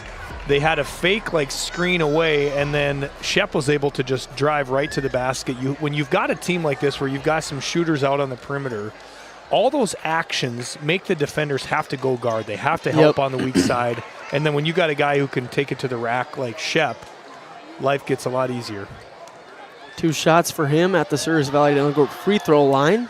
Gets the first. Yeah, and he's really been impressive tonight, Noah. I know he's a big kid, but he's given up a lot of size to Walls, but he hasn't backed down at all. He's been really impressive. Yeah, he's got 19 points, could make it 20 here with a make. Short, I jinxed it, my bad. Aggies offensive rebound, Kittleson pull up 3. No good. Bruner the rebound, he goes up and puts it in. It works out for the Aggies. 2-point game, Pat. We talked about football strength earlier being different. That was football strength right there. That was, I'm bigger than you, I'm going to get the rebound. Say on the right wing, swings it over to Strandling, back to Say.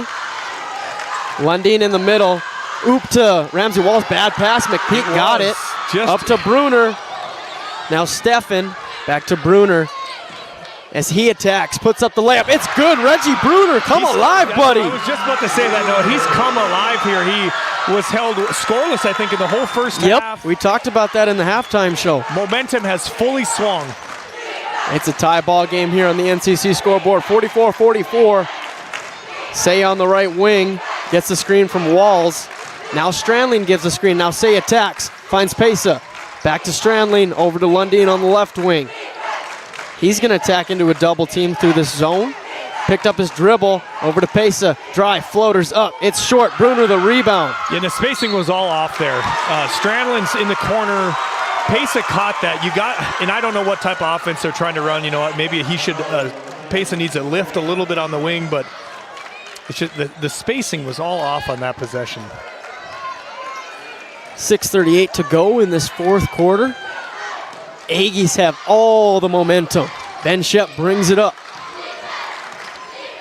Bruner, left wing, thought about the deep 3. Instead, he's going to put it on the floor, but he traveled. Yeah, they don't call that as often as they should, and that's a gather. You got to come down 2 feet, and then you can't really pivot out of it. 2 feet gather there. It's an easy call for Dustin Urbis. Oh, Shep almost got it. Instead, Pesa has it in the corner. Now back to Strandling. Say on the right wing. And they just can't figure this zone out, Noah. Yeah, they're just struggling with it. Back to Say on the right wing. Thought about the 3, going to attack middle. Gets it to Strandling. There was a lot of contact, no call. Pesa, hand off to Lundin. He gets to the rack and misses the layup. Yeah. That's not one you see from Lundin often. Possession. McPeak, he's looking to go coast to coast. Nice pass to Kittleson, nice fake, blocked by Walls. He's never out of the play. Lundin Euro step, dumps it off to Walls, and Walls gets the layup. And that was a great rim run. He blocked that shot 94 feet away, busted his butt all the way down the floor for the layup.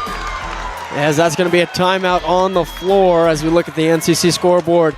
It's the Lions 46, the Aggies 44. We'll be right back after a short break. At Border Plains Equipment of Stanley, your local Case IH dealer, our vision is to be the respected and recognized leader in agricultural equipment and the employer of choice by helping people succeed. Our mission is to serve agricultural customers and communities by partnering to meet their needs through the sales and support of farm equipment and technology. Visit plainsag.com to check local inventory or stop by at 8141 off Highway 2 in Stanley, your local Case IH dealer. Welcome back into Game Day Media, live here at the Minot Auditorium. Just want to give a special shout out to our listeners on KTGO, 1090 AM and 92.7 FM. Welcome in, all of you on KTGO. Aggies look to answer it. Shep gonna attack left, step back, fadeaway jumper, no good. Strandling the rebound. I like the aggressiveness by Shep there. Yeah, he's feeling it. Thought it might drop. Say pull up three, fake. Pull up jump shot instead, no good. Walls fighting for the rebound. I think they're gonna call a foul on Shep. Yeah, he came flying through again. Walls just really attacking the boards well tonight. I mean, I know he does every single night, but against these guys, a big, strong, especially tough against team, Walls. like, they really got to go get after it. That's Shep's second personal. Say to inbound. Finally finds Pesa. Back to Say on the left wing. Thinking about that three, not going to take it. Instead, Pesa top the key. Back to Say. Now he's going to attack middle. Nice pass to Walls. Walls goes up and one. Ramsey Walls. And I know that Walls gets the bucket there, but that was all set up by Hayden Say. That was a beautiful pass. He caught that thing in rhythm on the deck with the speed. You have to commit to it, and just a great pass. Walls has a chance at the old-fashioned three-point play.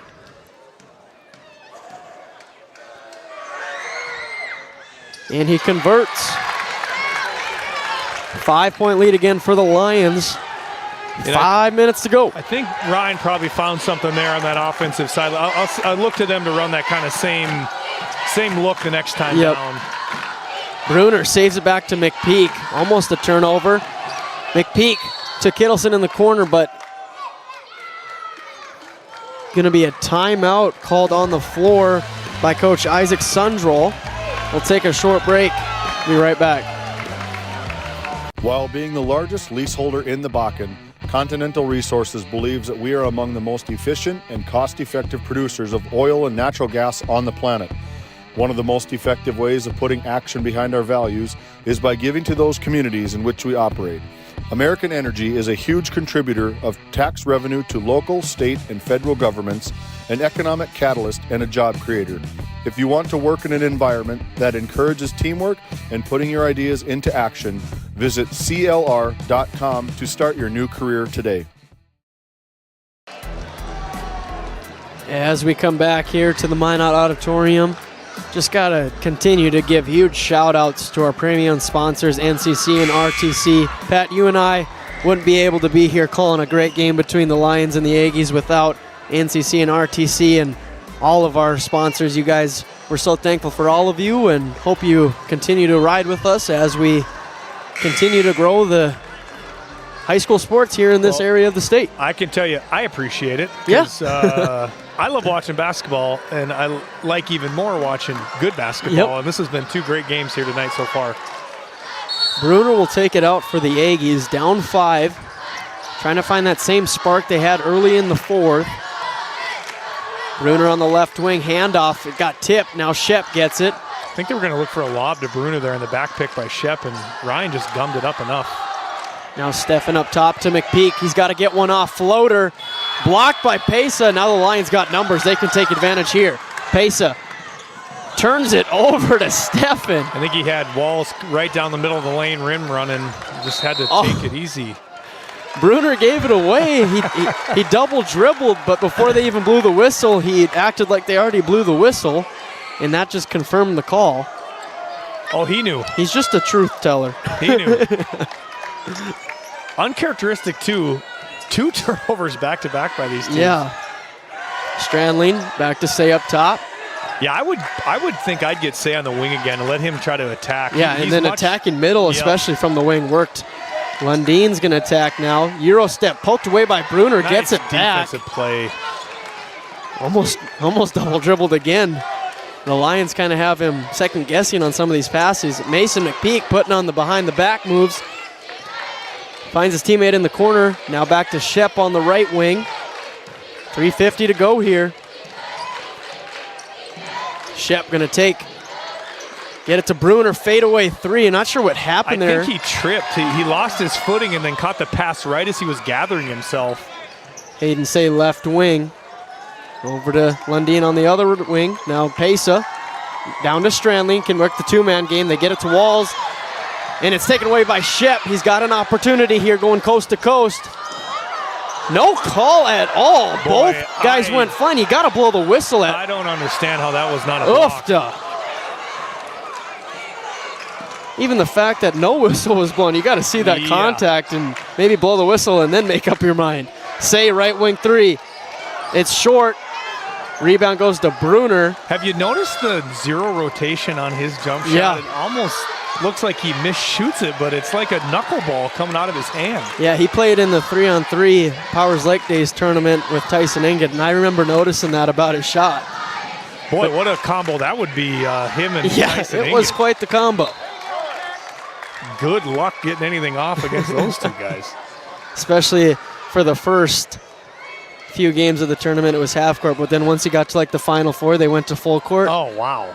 And then it was just Hayden Say and Tyson Inget against a bunch of old slow guys. I'll have to talk to Seth about that. Shep gets it to Bruner, floater. Oh, man, can't great get look. it. That's a tough one. Bruner's going to want that one back. Great little out of bounds play, too, there. Wide open look for Bruner. Lundin controls back to Say. 2.5 to go. 2-possession game here at the Minot Auditorium. Say looks to attack Pesa, corner. Dribbles it back out, passes to Say. I almost feel like they're being too cautious with these threes. Like they catch in rhythm and they're just not even really looking to score. 7 seconds, finds Lundin on a cut. Nice pass to Walls. Ooh, that was perfect. That was great. They needed that. That's a huge, they go up 7 there with 2 minutes left. Now Shep wants to return the favor. Stops, floater, got the roll. They needed that. That's going to be a timeout called. We might as well just keep it here. But you look at it, 2, 4, 5, 7 points in the fourth quarter for the Lions, all coming from Ramsey Walls. They've kind of figured out that zone. Yeah, you know I said that early, or maybe a few seconds before Walls score, but there's some guys that are getting some rhythm looks for three, and they're just kind of passing every one of them up. Now, I know the patience there benefited them. Lundin got good a lane look and a dump off. And you know what? Now there's 2 minutes left. That's probably what you want to do. Especially if you can come down here, if you can run the clock down and get a bucket, you're in a real good spot.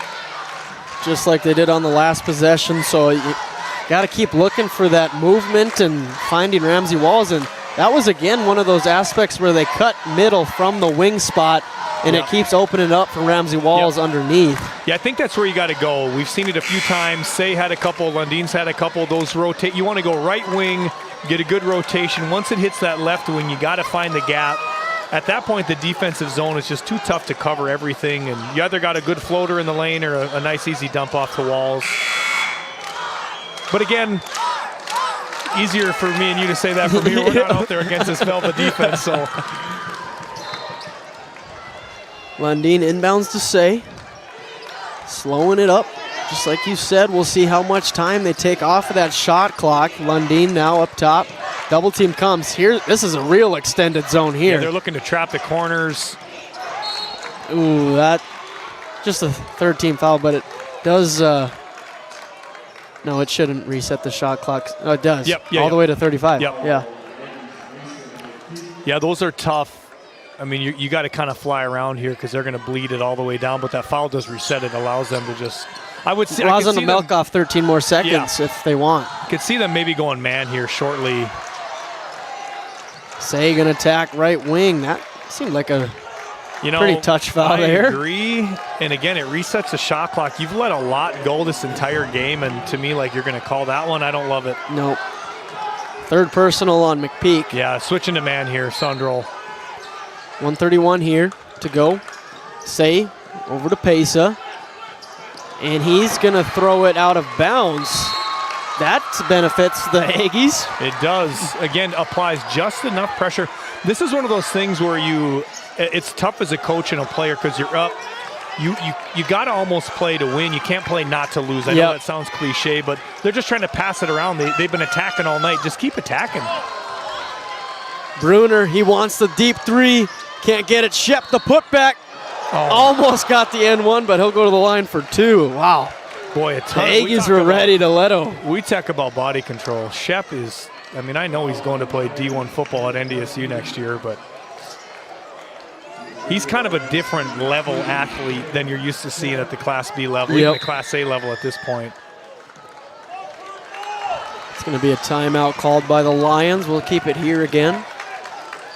5-point game. Shep's got 2 free throws, if he hits them both, can make it a 1 possession game. And I feel like if it's a 1 possession game, that changes how you play defense on the Lions. Because then you don't have play to risk straight anything. up. Yeah, Yeah. you're playing straight up. You don't need to foul. You've done a great job of that other than the first quarter. I mean, they gave up 20 in the first. They've given up 31 the rest of the way. Yeah, you're in a good spot. If you can hit both of these, you're in a really good spot. And let's say Shep doesn't hit both, 1 of 2, 0 for 2, whatever it is. It's still a 2 possession game.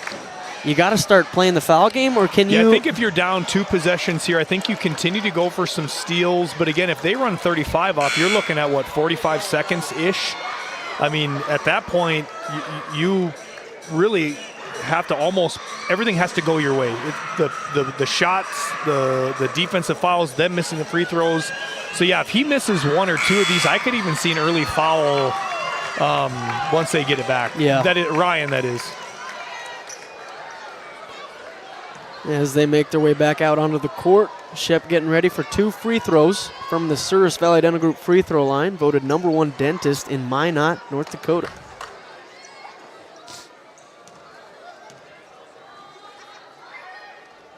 First one is nothing but net for Shep. Yeah, and this next one's huge.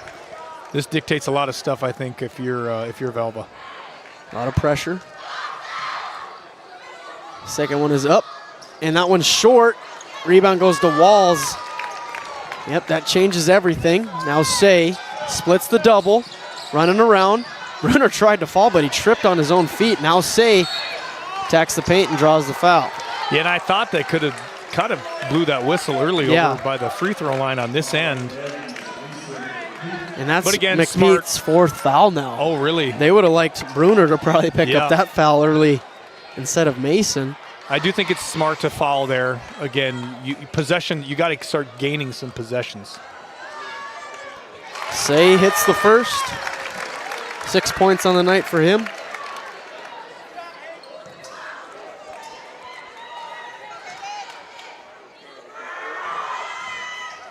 No good on the second. Helps out the Aggies, 5-point deficit. They got to go fast. You don't need a 3 here. Just get a whatever bucket's the easiest to get.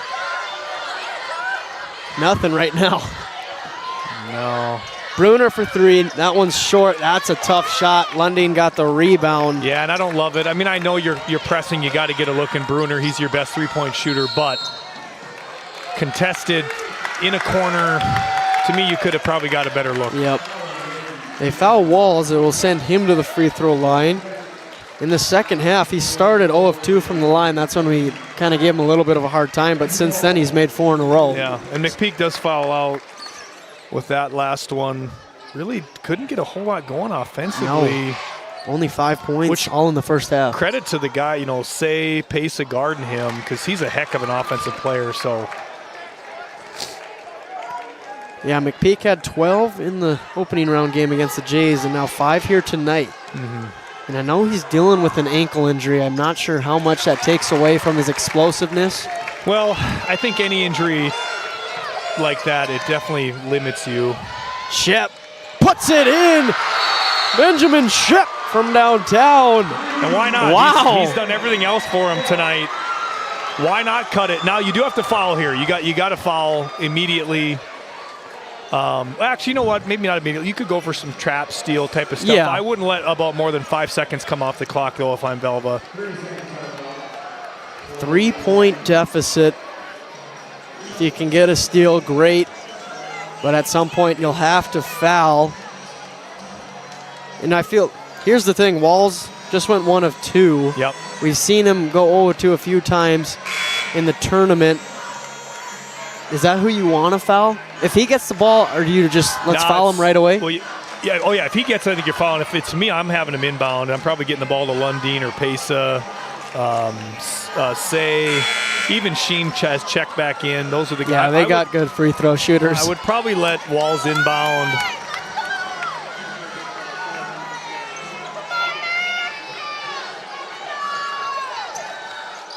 Well, Lundin will inbound. Thought they might do the quarterback pass there to Walls, but they don't. Now Brunner fouls. And he did have Walls deep here. I, again, just didn't feel comfortable with it. You don't have to force it. The only thing is that scoreboard for the Hail Mary throw. I feel like I would hit it.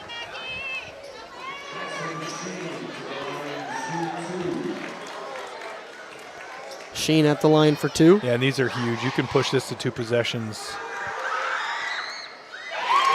Tickles the twine on the first, making it. And I know it maybe doesn't seem like a lot here, but he subbed Sheen in for Strandlin right there. And to me, that just shows Bosch. He's always thinking tactician kind of guy, because he comes here and hits 2 free throws. And not that Strandlin wouldn't have hit him either, but again, now subs him out, get Strandlin back in for a defensive possession. That's just smart. It just setting your team up for success, thinking that deep into a game.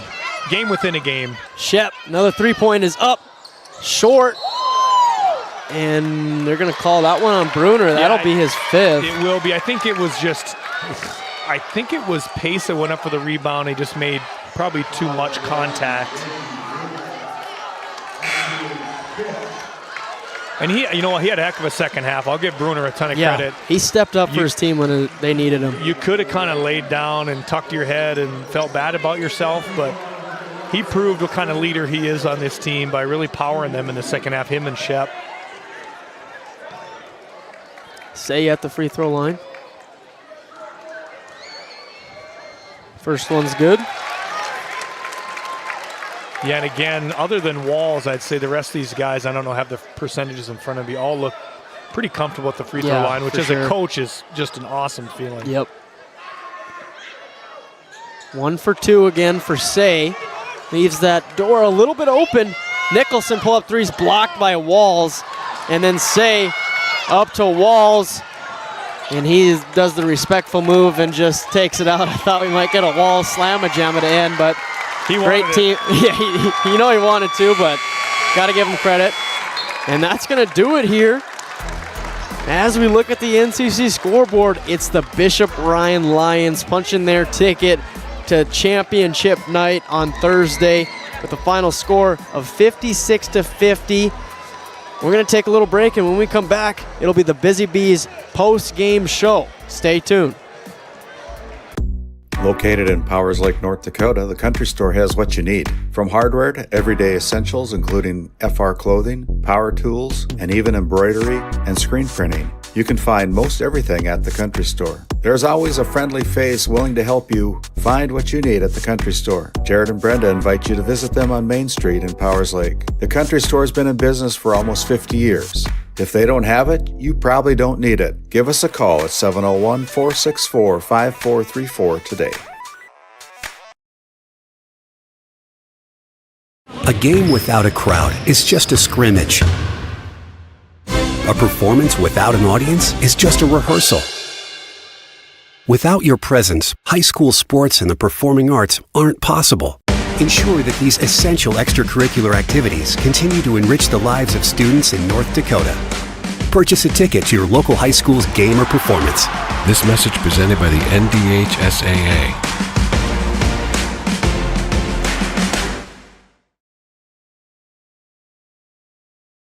This Game Day media broadcast is brought to you in part by Border Mobile Grain Cleaning, based in Columbus, North Dakota, offers custom on-the-farm grain cleaning for spring wheat, durum, and barley. Contact Ethan Bakken at 701-310-5007 or find him on Facebook at Border Mobile Grain Cleaning. Gustafson Septic Service Incorporated, family-owned and operated since 1986. Offering septic service, portable restrooms and hand wash, sewer jet and camera services. Located in Stanley, North Dakota, call for a free quote at 701-628-2960. This Game Day media broadcast is brought to you by Hungry? Head to the Food Barn in Powers Lake. Open Monday through Saturday with daily lunch specials, a full breakfast menu, and don't miss Taco Tuesday on the last Tuesday of every month. Try Michael's Alfredo Pasta. It's a local favorite. Come on down to the Food Barn, where good food meets great company.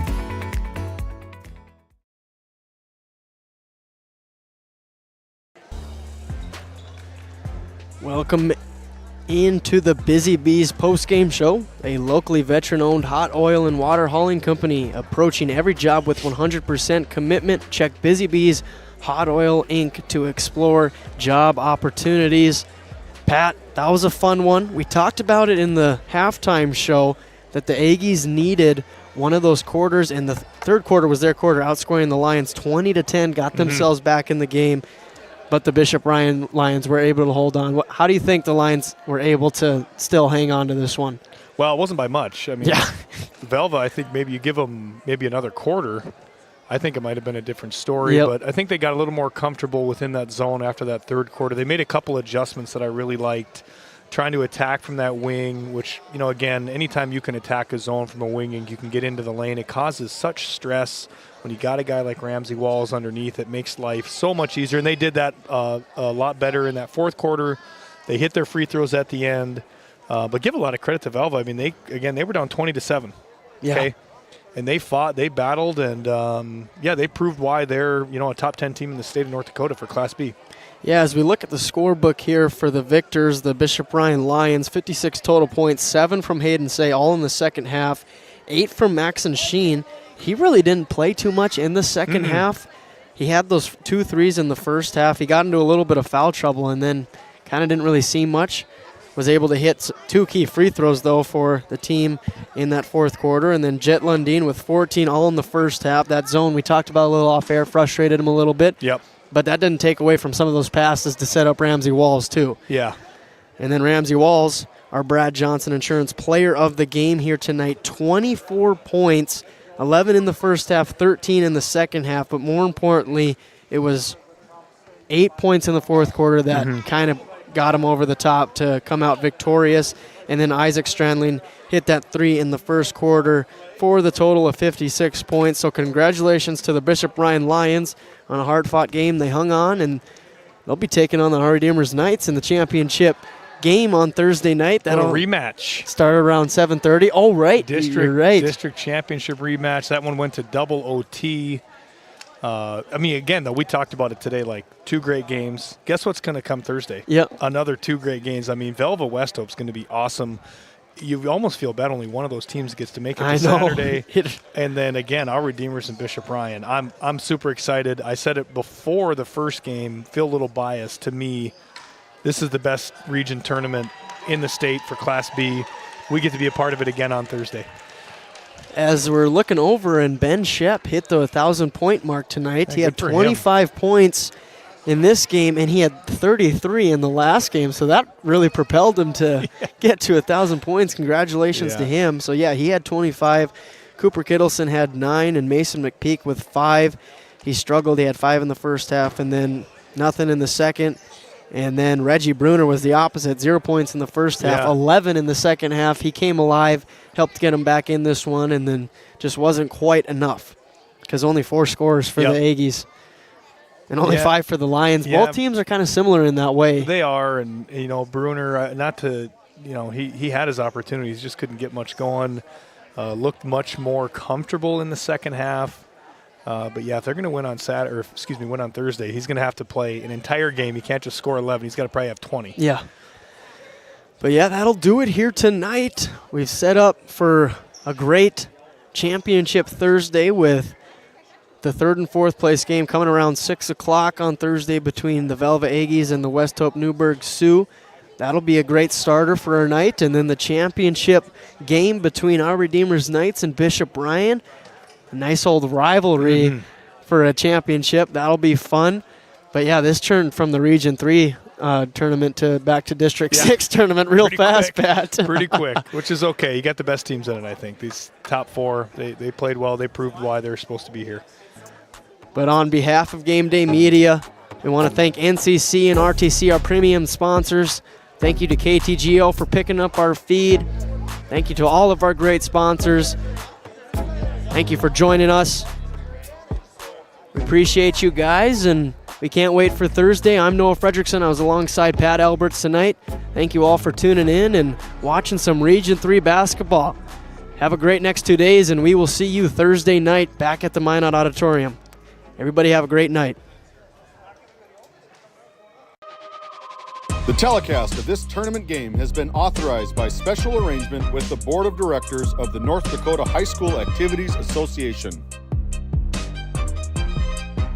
This copyrighted telecast is presented by the authority of GameDay Media, LLP, and may not be reproduced or retransmitted in any form, and the accounts and descriptions of this game may not be disseminated without express written consent by GameDay Media, LLP. GameDay Media, LLP does not own the rights to the background music of this live stream. All rights belong to the music owners. No copyright infringement intended. Tonight's Game Day Media broadcast was brought to you by NCC, Tioga Medical Center, The Country Store, Souris Valley Dental Group of Minot, Brad Johnson Insurance, Continental Resources, Nesset Consulting Service, Tioga Ace Hardware, Border Plains Equipment of Stanley, Tioga Drug and Soda Shop, Border Mobile Grain Cleaning, the City of Ray, Lindsay Grocery, Ray Farmers Union Elevator, Gustafson Septic Service Incorporated, Henson's Fur and Leather, Busy Bees Hot Oil Incorporated, Northwest Therapy Services, Stevens Grain Cleaning and Seed Sales, The Food Barn, Ray J's Booster Club, Basin Service Company, Williston State College, Basin Well Service, DA Land LLC, Spearfish Oilfield Supply, Powers Lake Athletic Booster Club, RTC Networks, Flag Family Media.